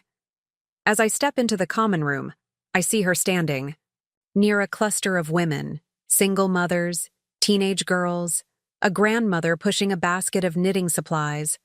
Their eyes are wary, scanning me like they're uncertain whether I'm an ally or danger incarnate. Marisol crosses her arms as I approach. Ms. Thorne, thank you for coming. Her voice is steady, but I sense the tension beneath. Thank you for meeting me, I say. I glance at the women around us, offering a warm smile. I know you've heard about what happened at my office. I want you to know I'm safe, and so is my staff. The board and the police are involved, and we're taking every precaution. But I also know you pulled your support because you're concerned for your residents. I understand that fear. But I'm here because I believe in these women, and I believe they deserve a chance. A hush falls over the group. A young mother, with wide eyes, raises her voice. What if this happens to us? We can't keep risking our safety.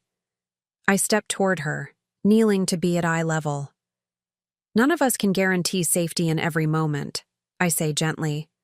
But if we withdraw now, the threat wins. We've seen what education and opportunity can do. We've seen it transform lives. I'm asking you to trust me. I'm asking you to trust each other. Another woman, an older grandmother clutching her grandson's hand, says softly, "What will you do for us?" I reach out and place my hand over hers. We will double security. We'll hold workshops here at Magnolia House so you don't have to come to my office. We'll provide transportation for any resident who wants in. And we'll publish our emergency protocols so everyone knows who to call and where to go. Together, we'll create safe spaces for learning.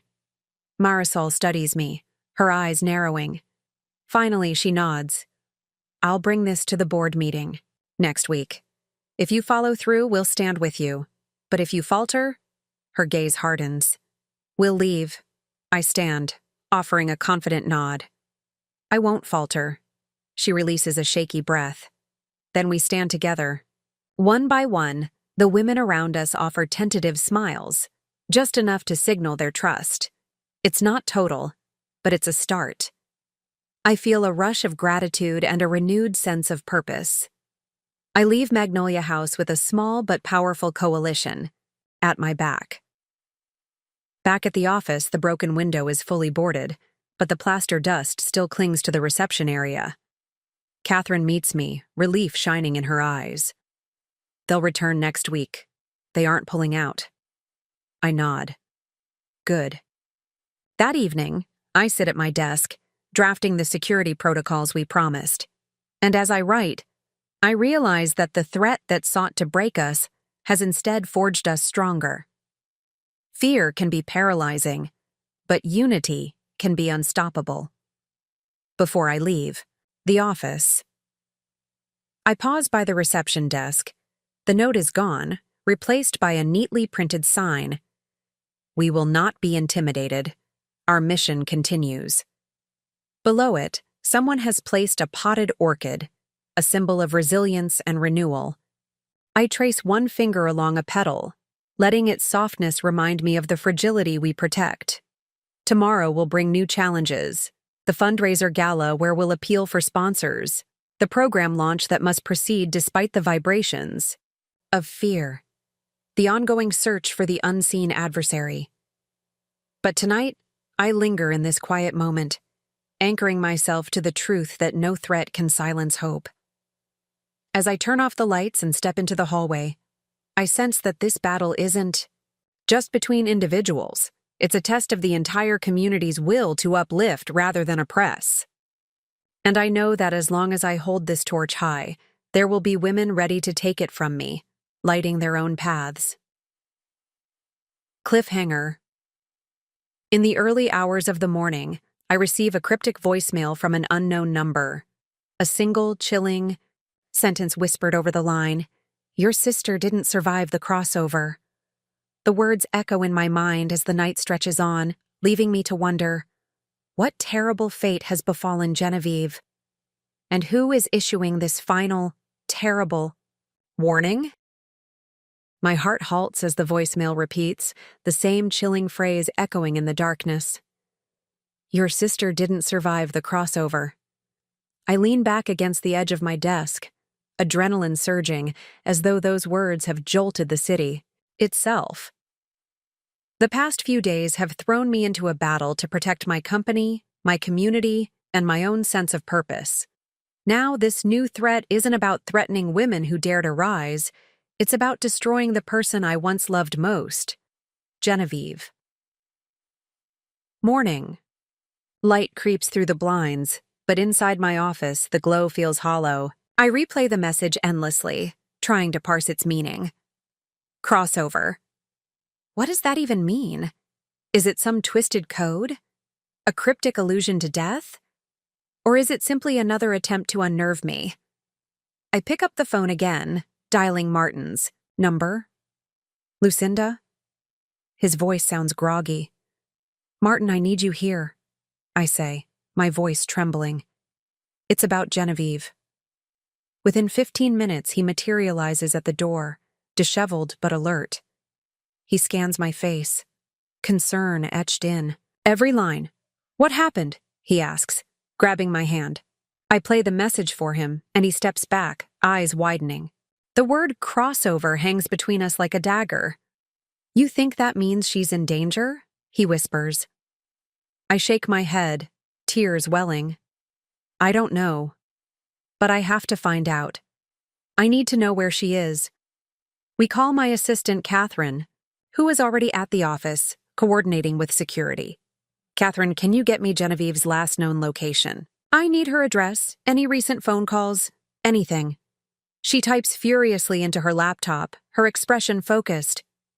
She left for New York 2 weeks ago. Her firm relocated her to Brooklyn. Her last known address is a brownstone in Williamsburg. I swallow hard, my breath catching. Brooklyn. I haven't seen Genevieve in months, ever since she accepted the offer to relocate.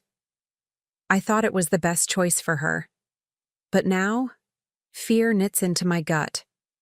Okay, I say, voice trembling. Find her phone's GPS location, and Martin, drive me to the airport. Within an hour, we're on the road to the airport, the city skyline receding behind us as the taxi barrels down the highway. My mind spins. I need to figure out what crossover means. Could it be something related to a medical procedure? A mistaken voicemail? Or is someone using cryptic riddles to toy with me? Why target Genevieve? Martin stays silent, hands gripping the steering wheel. I appreciate his calm presence, but I can see his worry mirrored in his eyes. Silence stretches between us, interrupted only by the hum of the highway. When we reach JFK and I step out into the terminal's bustle, the roar of jet engines and the tide of passengers feel overwhelming. Inside the airport, my phone buzzes, an email from Catherine. Genevieve's phone shows last ping near Brooklyn. Bridge Park. Brooklyn Bridge Park. It's a sprawling green ribbon along the East River with views of Manhattan's skyline. I can almost see it now. The rusted piers, the rolling waves, the pulsating city beyond. I board the earliest flight to LaGuardia, my seatbelt clicking securely into place as I sink into the plastic seat. Throughout the flight, I stare out the window, the patchwork of highways and buildings shrinking below. My thoughts ricochet. If someone tried to kill Genevieve, could she be alive? Could this be some sick game? Or is it real? I clutch the voicemail recording, playing it over again. The whisper seems to come from far away, like an echo of some nightmarish memory. Landing in New York, I sprint off the plane, barely processing the announcements overhead. Martin meets me at baggage claim, his hair mussed, eyes bloodshot from exhaustion. Together, we push through the crowds toward ground transportation. The drive to Brooklyn Bridge Park is a medley of honking horns and brake lights, the sky a dull gray, as if it too is burdened by my fear. We park near Pier 5, and I step onto the stone walkway overlooking the East River. The wind picks up, tugging at my hair, and the water roars below, waves frothing against the pilings. I dial Genevieve's number for the 1,000th time. It goes straight to voicemail. I hold the phone to my ear as if expecting her voice to echo. "Jen? It's me. Call me back." No response. I hang up, my heart pounding. "Where should we start?" Martin asks, his voice low. I point toward the promenade that winds beneath the bridge's steel cables. "Brooklyn Heights. Her apartment building is there. 90-something J Street." We hurry along the path, past joggers and cyclists, the smell of salt water tinged with exhaust. As we round a bend, I spot the towering brownstones of Brooklyn Heights, their facades etched with fire escapes and ornate stoops. I photograph her, building's address on my phone, then head to the entrance. The doorman sits behind a small desk, his cap crooked. He eyes my determination with suspicion. "I'm Lucinda Thorne," I say, showing him my ID. "My sister, Genevieve Thorne, lives here. I need to know, do you know if she's safe?" He glances at a clipboard, then shakes his head. "I haven't seen her in a few days. Her mail is piling up, though." My heart stumbles. No one's answered her door recently, and her phone is off. Fear unfurls in my chest like a living thing. "Do you know if anyone else's mail is piling up?" I ask, voice tight. "No, ma'am. Everyone else seems to be doing fine." I thank him and step outside, taking a deep breath to steady myself. My shoulders coil as though bracing for a winter storm. "Okay," I murmur. "Let's find somewhere to think." Martin guides me to a small coffee shop down the block, an unassuming place with a chalkboard sign advertising cappuccino specials. Inside, the smell of roasted beans greets us, and I order 2 coffees before dragging him to a back table. I place my purse on the table and pull out my laptop, opening a blank document. I stare at the blinking cursor, trying to make sense of the voicemail's words. "What do you think crossover means?" Martin asks, sipping his dark roast. I tap a pen against my lips. My first thought was a vehicle collision. Maybe something happened on a cross street, but didn't survive the crossover. It feels more final, like a warning of death. He leans forward, brows furrowed. Could it be something medical? A transplant or a transplant rejection? A heart crossover. Someone's heart. Stopping? Body crossing over? I shake my head. That feels like a stretch. It's probably a code word, a signal that whoever left that message wanted me to be terrified. Or maybe someone else picked her up. It could be human trafficking. The heaviness in my stomach tightens. Brooklyn Bridge Park. Could she have been snatched there? The memory of the sprawling promenade, crowded with tourists and locals alike, blooms in my mind. "I think we need more information," I say, voice trembling. "We need to talk to the building's residents, anyone who might have seen her."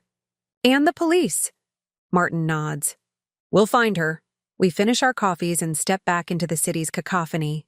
Our first stop is the local precinct stationed in Brooklyn Heights, a squat building with barred windows. Inside, a desk sergeant listens to my story, his expression unreadable. "I need to file a missing persons report for my sister, Genevieve Thorne," I say, placing a photo of her older self, silver-streaked hair, confident smile, on his desk. He studies the photo, then looks up.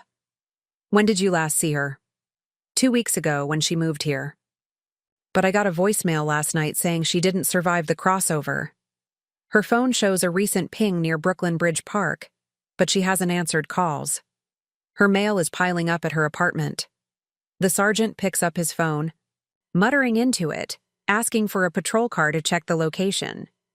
He pours coffee into a styrofoam cup and slides it toward me. Do you have any enemies? Anyone who would want her. He clears his throat. Anything bad to happen? I fight to keep my composure. Not that I know of. He nods and jots down notes. Missing persons can sometimes get a lot of false alarms. But that voicemail? Who knows? I'll get a car to check her apartment and the area near the bridge. We'll circulate her photo among patrols. In the meantime, you and your husband should stay here in Brooklyn, just in case she shows up or someone calls. I nod, swallowing hard. Thank you. We leave the station and walk back toward the building, every shadow in every doorway now, a potential clue or threat. The sidewalks are littered with fallen leaves, swirling in the breeze. I realize I haven't eaten since morning, but there's no appetite. As we pass a small daycare on our way to her building, I see children playing in the yard. Their laughter rings out, untainted by the darkness I carry. Momentarily, I envy their innocence. Then I force myself to focus. This is a small world, one I must protect for others like them.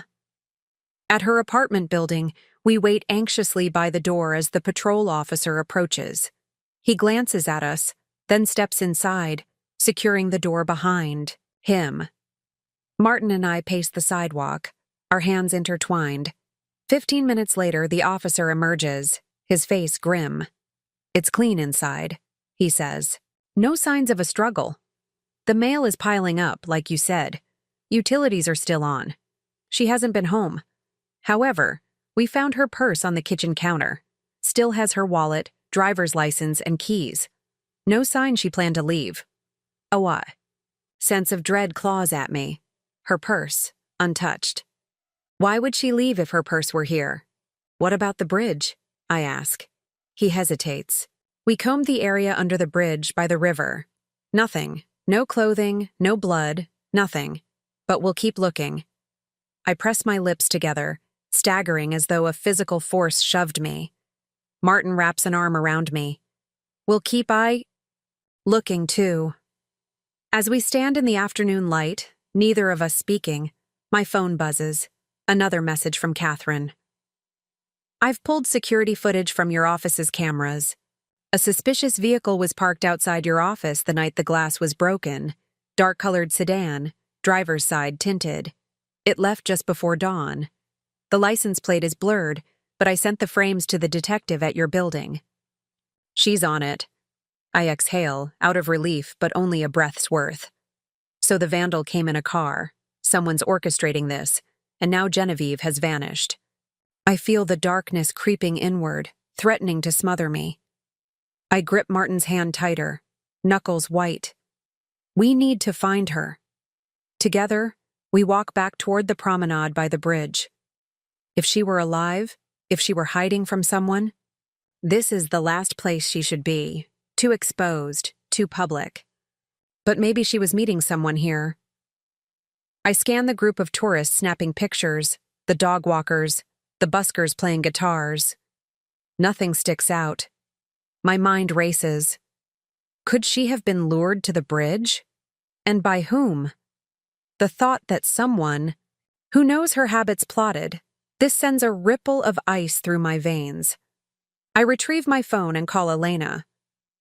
Even though she's only a program participant, she's become someone I trust.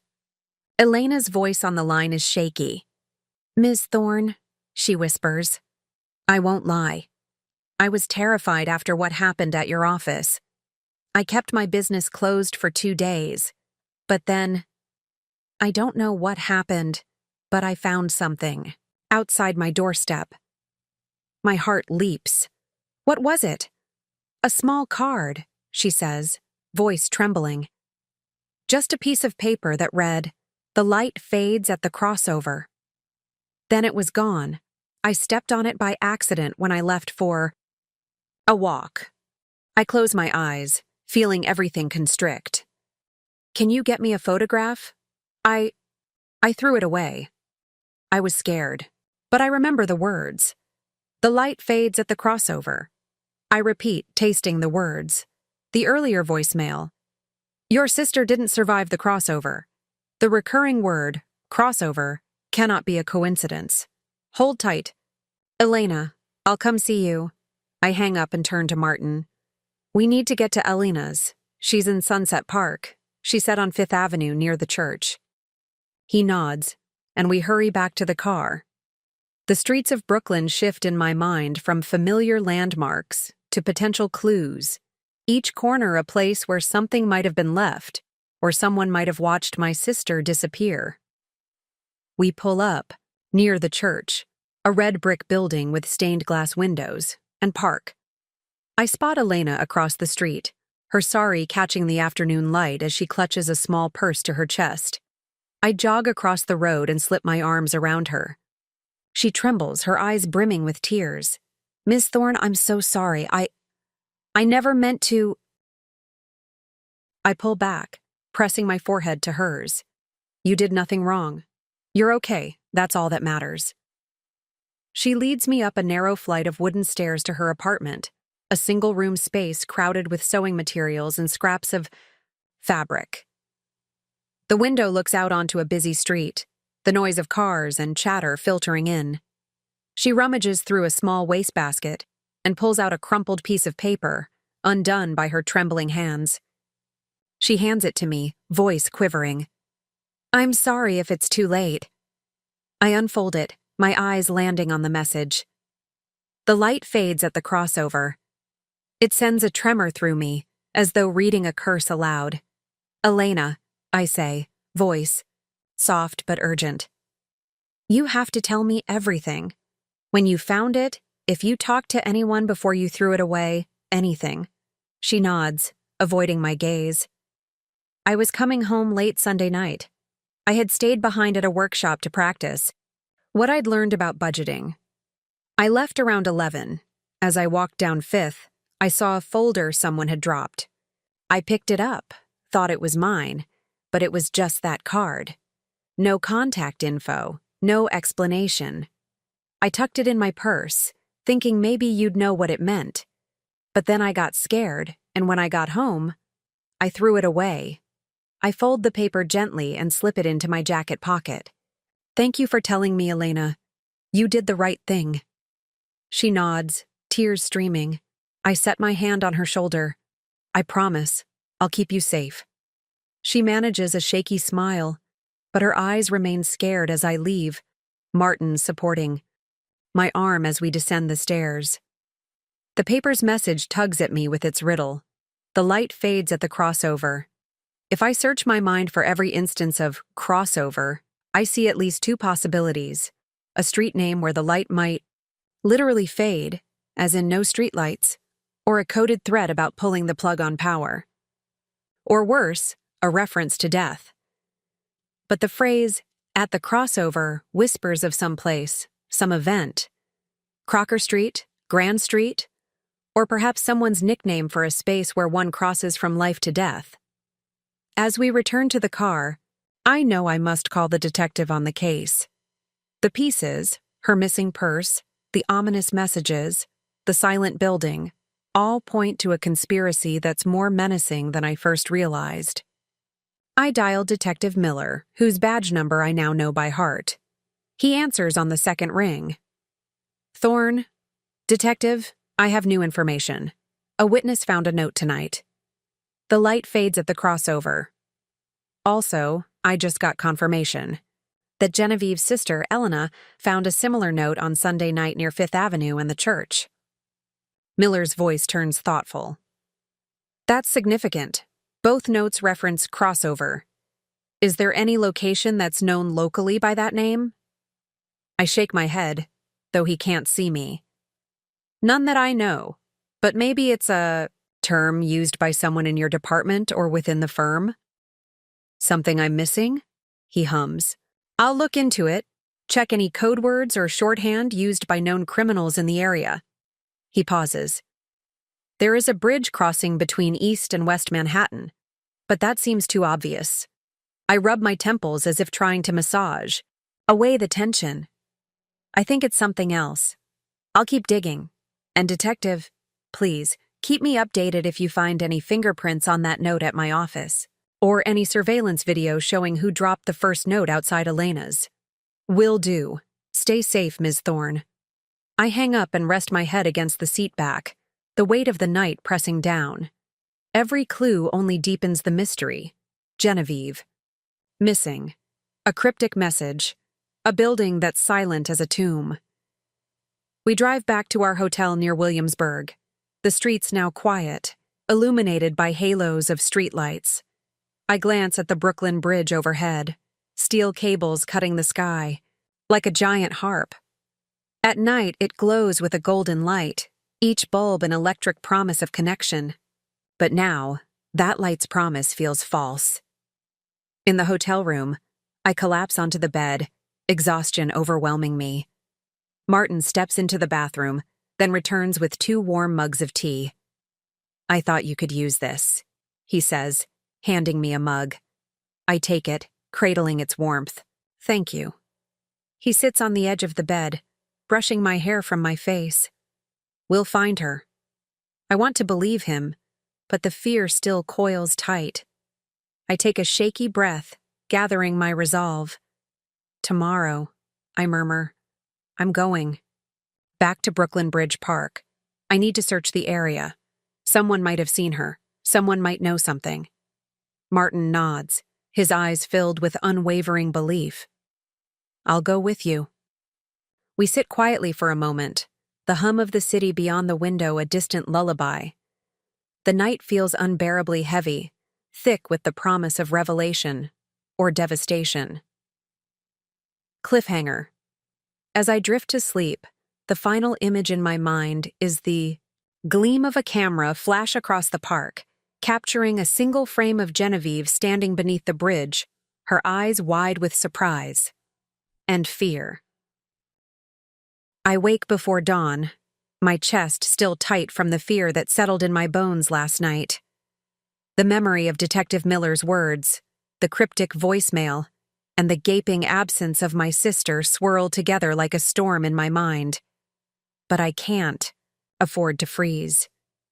I force myself to sit up, push my legs over the edge of the bed, and swing my feet to the floor. Martin stirs beside me, his hand brushing mine in the dim pre-dawn light. "I'm heading out," I whisper, pulling on a worn leather jacket. "I need to go back to Brooklyn Bridge Park." He sits up, rubbing his eyes. "I'll drive." I nod, pulling on my shoes.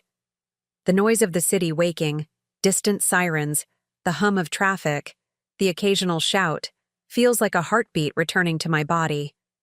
We leave the hotel in near silence, the car's engine idling as we pull onto the quiet streets of Williamsburg. The air weighs heavy on my skin, each breath a reminder of why I'm here. Brooklyn Bridge Park at dawn is nearly deserted. Only a few joggers, their breath visible in the chill. We park near Pier 1, and I step into the brisk air, the promenade empty except for the faint glow of street lamps. Under the bridge, the steel cables stretch overhead like a web, each one gleaming where the soft city light finds them. I pull on a pair of gloves and kneel by the water's edge, where gentle waves lap the stone. Last night, Detective Miller said he'd sent forensics to dust for fingerprints on the note from Elena and the note from the office. If someone left these messages, there must be a trail. I scan the ground, but the dew has washed away footprints. "Look," Martin says, pointing toward a metal grate embedded in the walkway. It's a maintenance access panel. I squat beside him, brushing dew from the metal. Underneath, there's a faint smudge of black paint, as though someone's fingerprints were partly cleaned away. My stomach twists. This is where she might have crouched, maybe to hide. The memory of the final image from Elena, of Genevieve standing under the bridge, eyes wide, flashes through my mind. I peer down the narrow gap into the darkness beneath the walkway, but there's only concrete and shadows. "Let's keep moving," I say, standing. She could be anywhere along this stretch. We walk slowly southward toward Pier 3, shining a flashlight into alcoves and under benches, calling her name softly. At the old cobblestone steps that lead beneath the bridge's largest arch, I pause, the beam of my flashlight cutting through the mist. There, in the corner, I notice a crumpled scrap of fabric, blue satin, something that could have been part of her coat. My heart hammers as I step closer and brush aside leaves to reveal fragments of blue and a smear of dirt that could be dried blood. My breath catches. "Martin, call Miller," he answers swiftly. He's not picking up. I pocket my phone. "I'll call him back. We need to send officers here. I think she was here." I reach into the corner and retrieve the fabric scraps, then stand, my vision tunneling on the battered blue satin. I kneel again and examine the ground. There's a faint trace of ash, as though a small fire was kindled here. I glance up, and my flashlight catches the steel beam of the bridge, marked with graffiti. Cross S. The word stands out, a partial tag. Cross slain, something scratched away. The fragment resonates. Crossover. Could it be a graffiti tag that locals refer to? The cross under the bridge? The detective said he'd check local code words. Maybe someone used crossover to reference a location under the cross graffiti. My heart pounds as I photograph the tag. "Martin, we need to call this in." Within minutes, a marked patrol car pulls up. 2 officers step out, their coats heavy against the morning chill. I stand on the steps beneath the arch, my arms crossed over my chest as I show them the fabric and the graffiti. Officer Ramirez, a young woman with a sharp gaze, frowns. "We'll send forensics. Can you stay nearby in case she was moved somewhere?" "Else?" I nod, my throat tight. "Of course." As they cordon off the area, I look back at the crumpled fabric, Genevieve's coat, perhaps dropped as she struggled to move. If she was here, then she must have been dragged or lured to another location. "Martin," I say, my voice cracking, "there's a service stair that leads up to a maintenance platform behind the fender pilings. If she was abducted, they could have taken her up there, then loaded her into a vehicle from the water." His eyes widen. "We should check there." We move quickly, following the narrow stairs that wind up behind the bridge supports. At the top, a maintenance door stands ajar. Inside, the metal walkway runs along the underside of the roadway, littered with debris and rust. Sunlight filters through vents above, casting long shafts of light across the grated floor. I tread carefully, the metal grid beneath my boots vibrating with each step. The smell of grease and oil hangs in the air, mixed with a faint tang of rust. Further along, the walkway opens onto a small platform overlooking a service dock. Below, a tugboat bobs in the river, its engine silent. In the corner of the platform, I spot a discarded paper cup, slightly crushed, its logo faded. A quick inspection shows a trace of dark liquid at the bottom. Coffee, perhaps. I kick it gently, and it clatters against the metal. Someone was here, not long ago. If they were waiting for Genevieve or had held her captive, they might have used this spot as a temporary hideout. I lean over the railing and peer down at the water, the current swirling beneath. If they dropped her from here, she wouldn't survive. But I can't bear that conclusion. I need proof. A sudden noise, footsteps, echoes. From the other end of the walkway, I whirl around, my flashlight beam slicing through the gloom.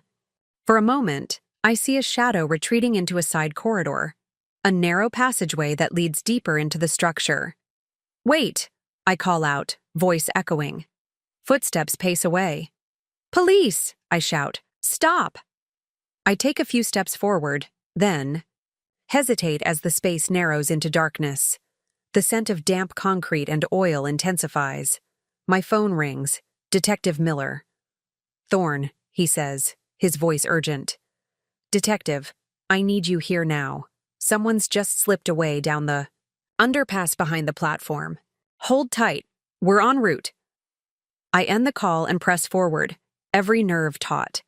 The passage slopes downward, and I feel the air grow colder, wetter. My breath puffs in clouds as I reach a low-ceiling tunnel. I duck under a beam and switch, my flashlight to high beam, its circle of light bouncing off the water-streaked walls. Suddenly, a figure darts behind a pile of wooden pallets. I raise my voice. "Police, show yourself." A hand clutches the edge of a pallet, and a face emerges, Genevieve's face. Her eyes are wide with panic, her clothes torn, and a smear of dark red stains across her blouse. "Jen?" I breathe. Rushing forward, she tries to pull back, eyes frantic. "Lucinda, get me out of here!" I step around her, placing my hands on her shoulders. She trembles, her tears soaking my jacket. "Shh," I comfort her. "You're safe now. You're safe." I turn to help her stand, but she sways, her knees buckling. The sight of my sister, frail and bloodied, shatters something inside me. Before I can react, a voice calls from above. "Drop her!" I look up to see Detective Miller's silhouette in the doorway, flanked by 2 uniformed officers. One has his gun drawn, aimed at the narrow tunnel. "Put your hands up," Miller commands. "Stay away from her." I hold Genevieve's shoulders tightly, guiding her toward the light. She leans into me, her head resting against my chest. "They came out of nowhere," she whispers, voice cracking. "They had masks. They said I was providing information to Thorn Enterprises. They said they had to stop me." My mind reels. Who? Who did this?" Genevieve shakes her head, tears streaming. "I don't know. Everything happened so fast." Miller steps down into the tunnel, scanning the scene. "Is she hurt?" I help Genevieve into a standing position. Blood seeps through her blouse where her side was slashed. "She's bleeding. We need medical." Miller kneels beside her. "We're sending an ambulance. Who are these people, Genevieve? Do you recognize them?" She breathes raggedly. "No. They just disappeared after dragging me down here. They were talking about keeping the women silent." I feel bile rise in my throat. They're the same ones who vandalized the office and threatened Elena. Miller gestures at an officer. "Kadena, collect her statement and take her to the truck. I'll need you and Ms. Thorne to come to the station for questioning." I support Genevieve's weight as Kadena arrives with a stretcher. The ambulance's wail grows louder as it approaches. Genevieve clings to me. "Lucinda, I'm so sorry." I press my lips to her forehead.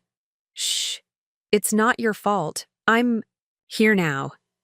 Kadena gently helps Genevieve onto the stretcher, securing her.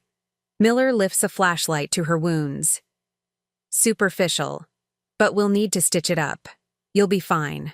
The paramedics load her into the ambulance, and I stand at the doorway, watching the doors close. "I'll be right behind you, Detective," I say, voice firm. As I walk back toward the park entrance, I feel a surge of victory and guilt. Victory that Genevieve is alive, guilt for not reaching her sooner. The first rays of sunrise gild the bridge above, transforming steel into gold. The city awakens in a new light, and I realize that we've crossed a threshold, not just from night into day, but from fear into resolve. At the precinct, Genevieve is surrounded by officers, her head bandaged, eyes locked on me every time I glance her way. I sit beside her on a cushioned bench.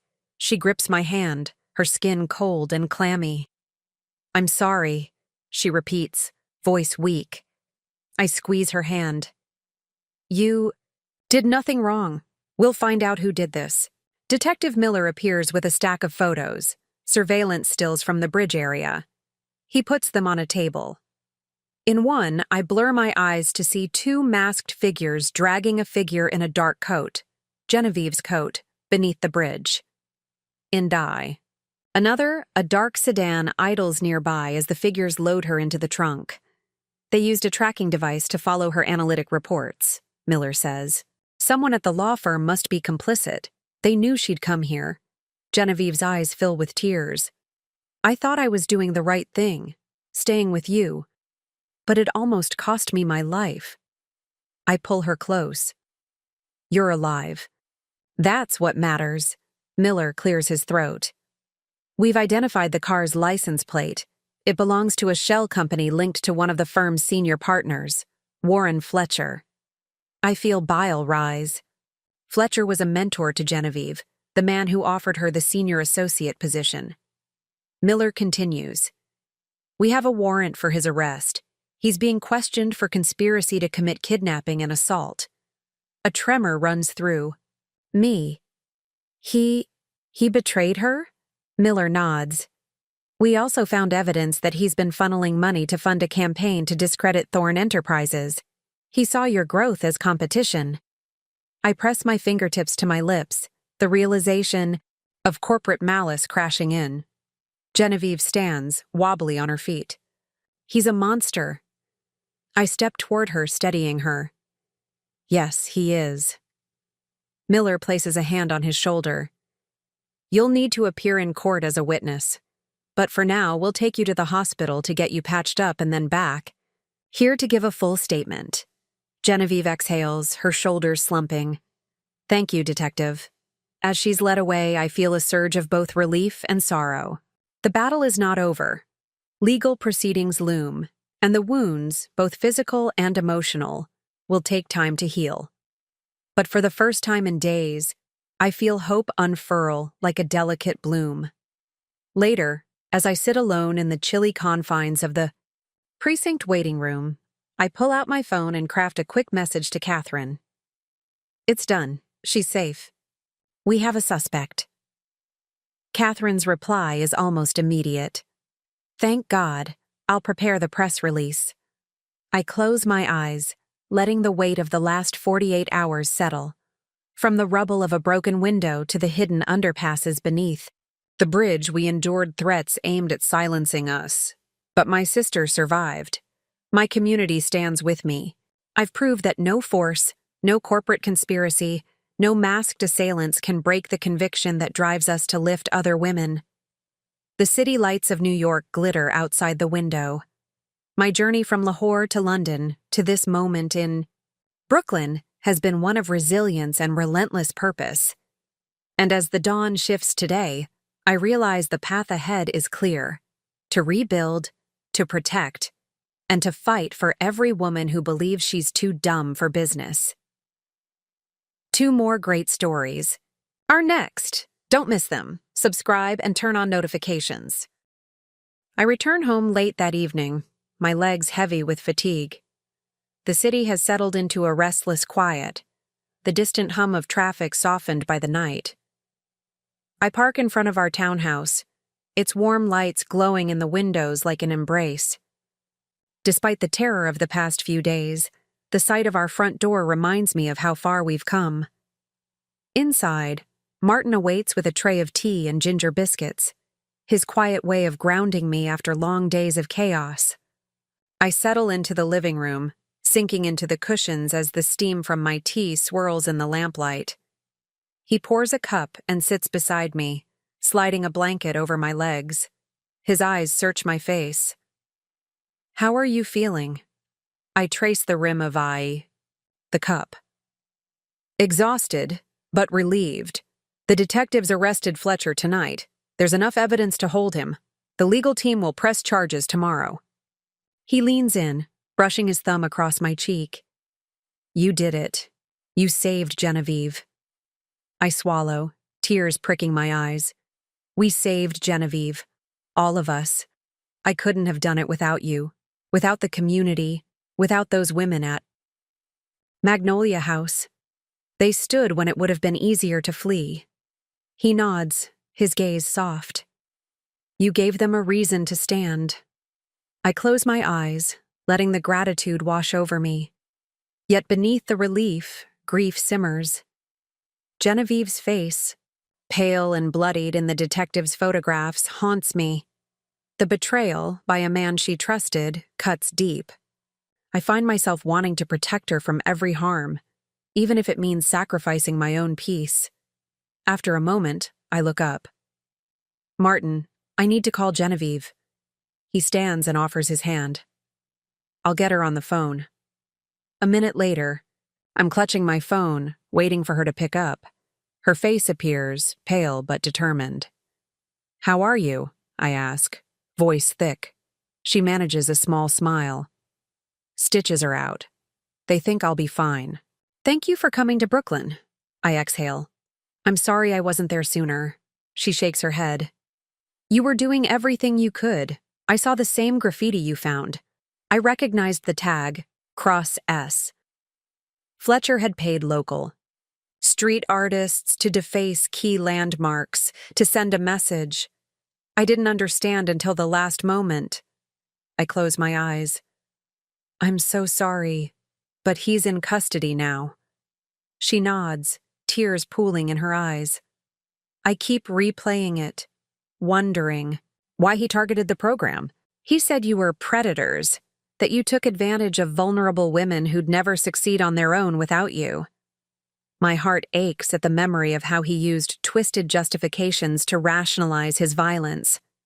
Yet the fear in her eyes transforms into a fierce resolve. Jen, I say, we'll rebuild. She nods, a spark of steel returning. Yes, we will.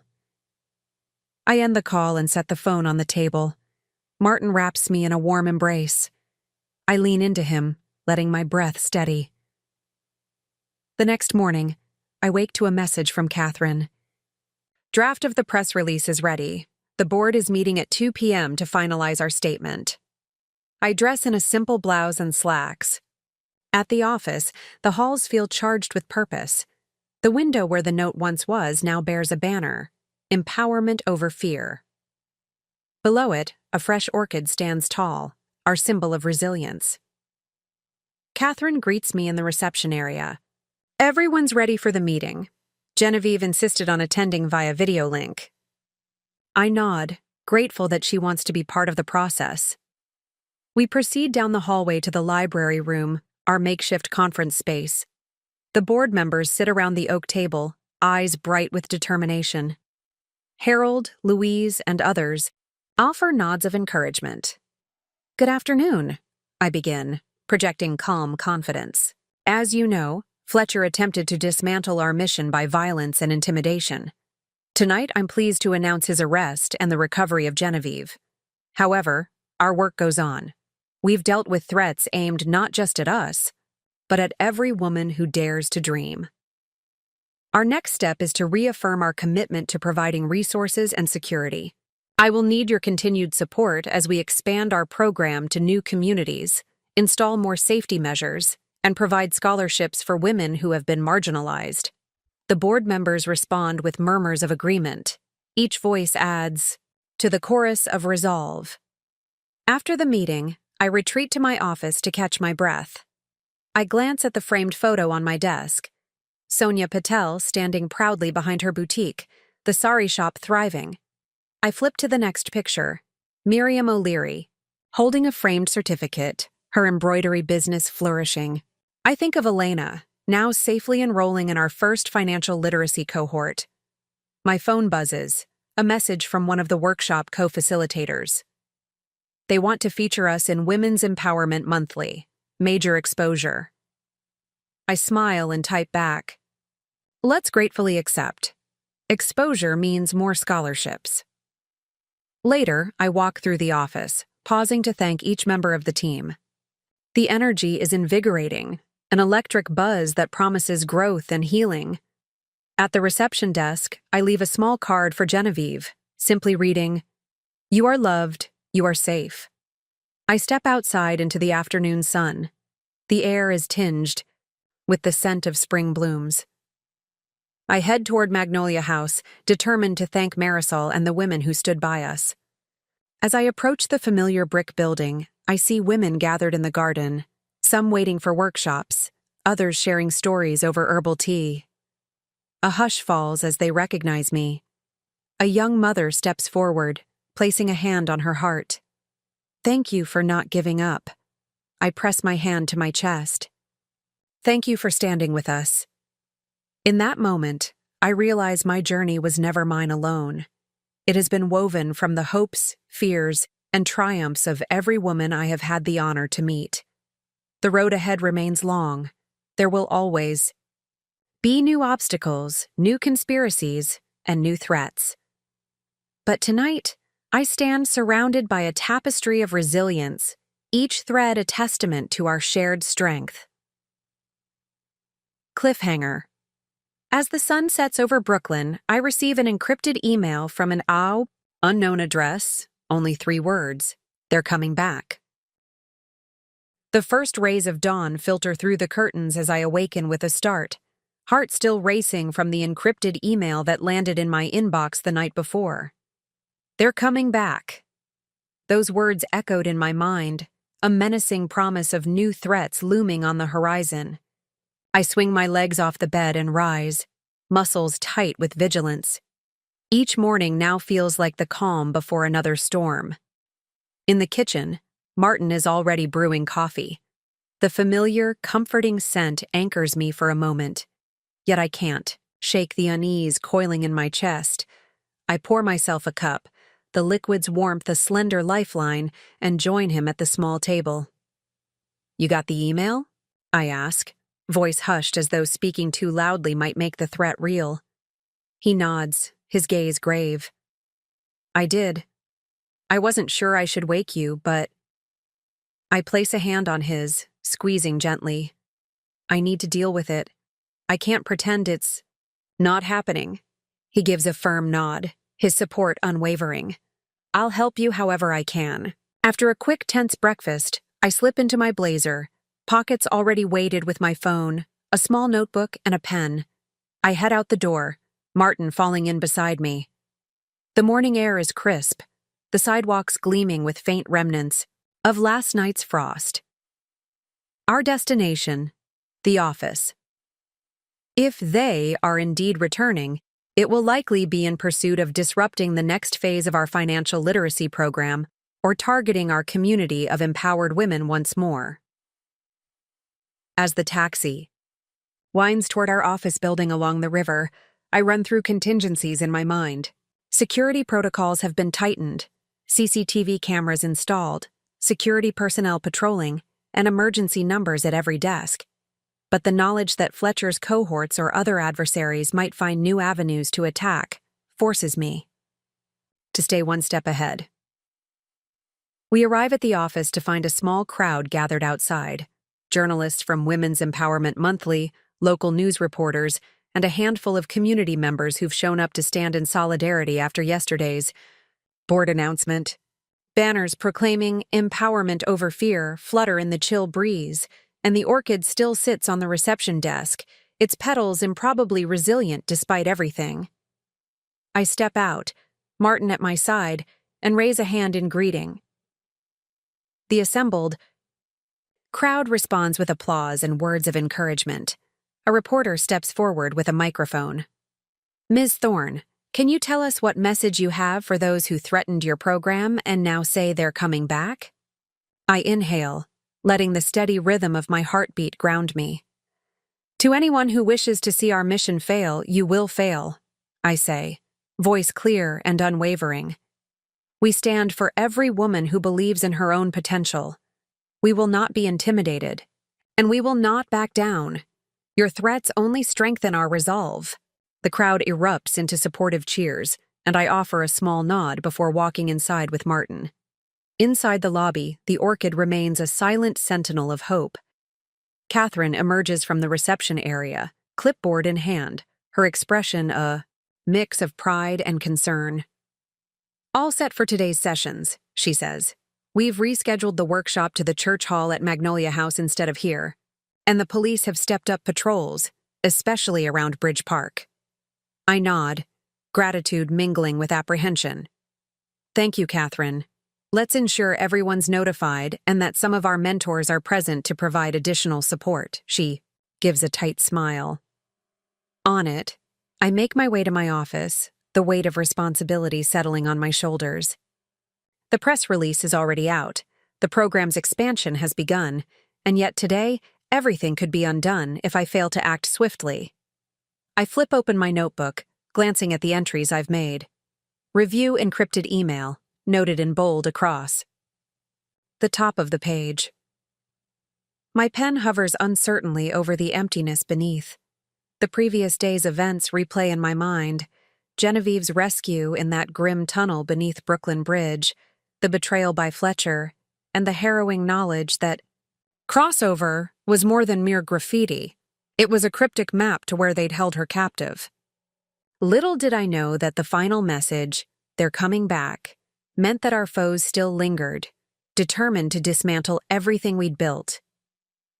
My phone buzzes, another encrypted message. My breath catches as I swipe to open it. We've found the next target. Follow the yellow ribbons. 3 p.m. Pier 7. My heart hammers. Yellow ribbons. Coded. Symbolic. The first yellow ribbon I recall was for remembering those lost. But here, it might signal where they'll strike next. Pier 7 is part of the South Street Seaport, a busy area with foot traffic and tourist attractions.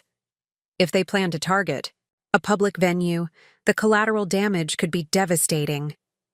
I shove my notebook into my bag and zip it shut. "Martin, we have to get to Pier 7, now."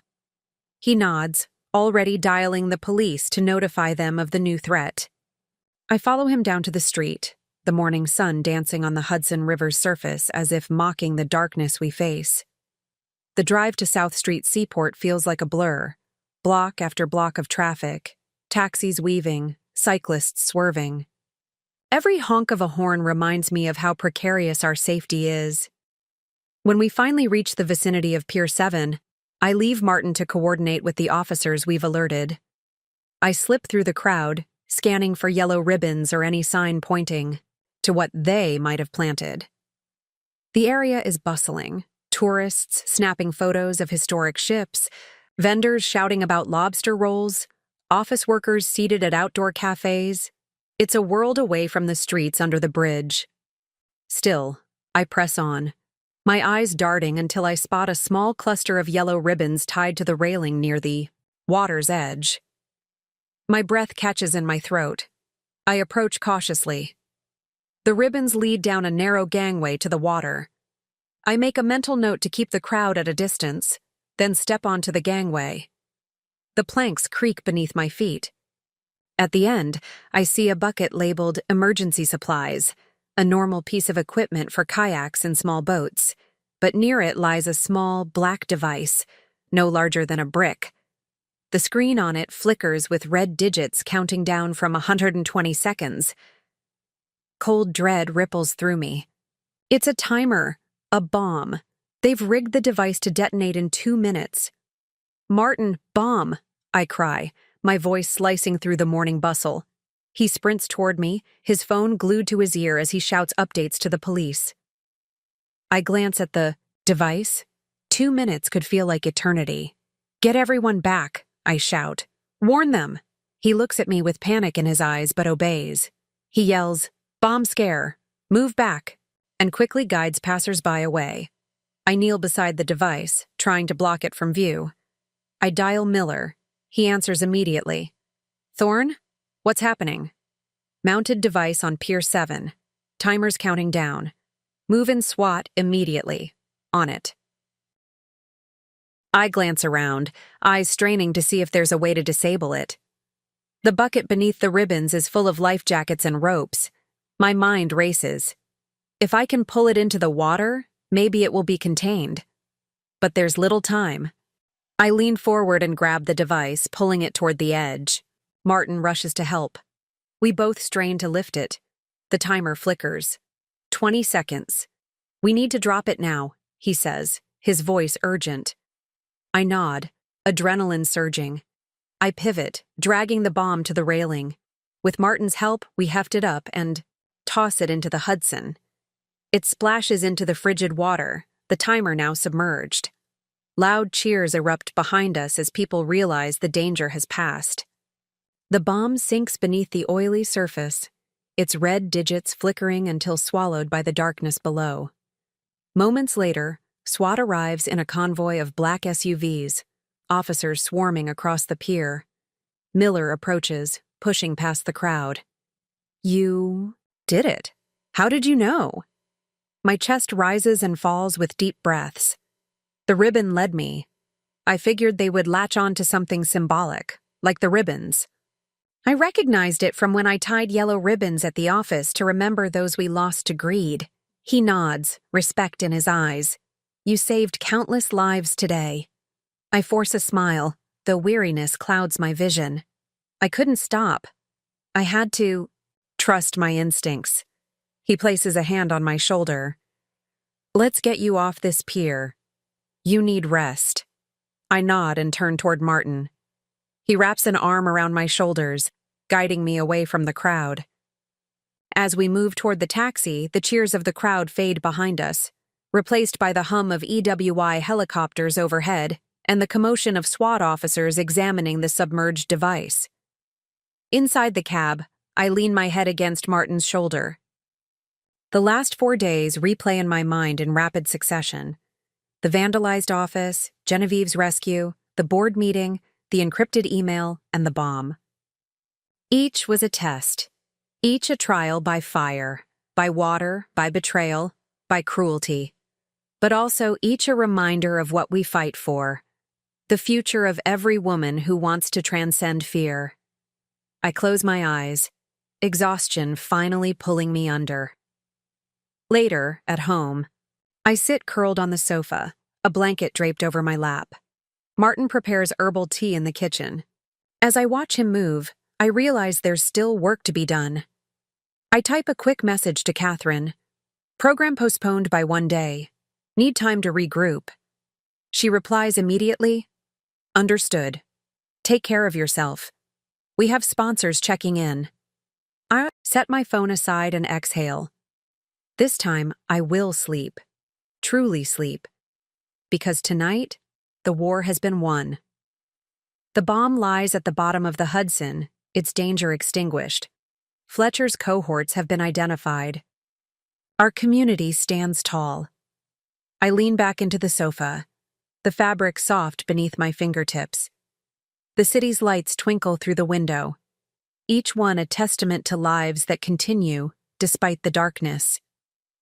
I close my eyes and whisper a silent vow. We will continue. We will rebuild. We will empower. And no matter what comes next, we will face it together. 2 more great stories are next. Don't miss them. Subscribe and turn on notifications.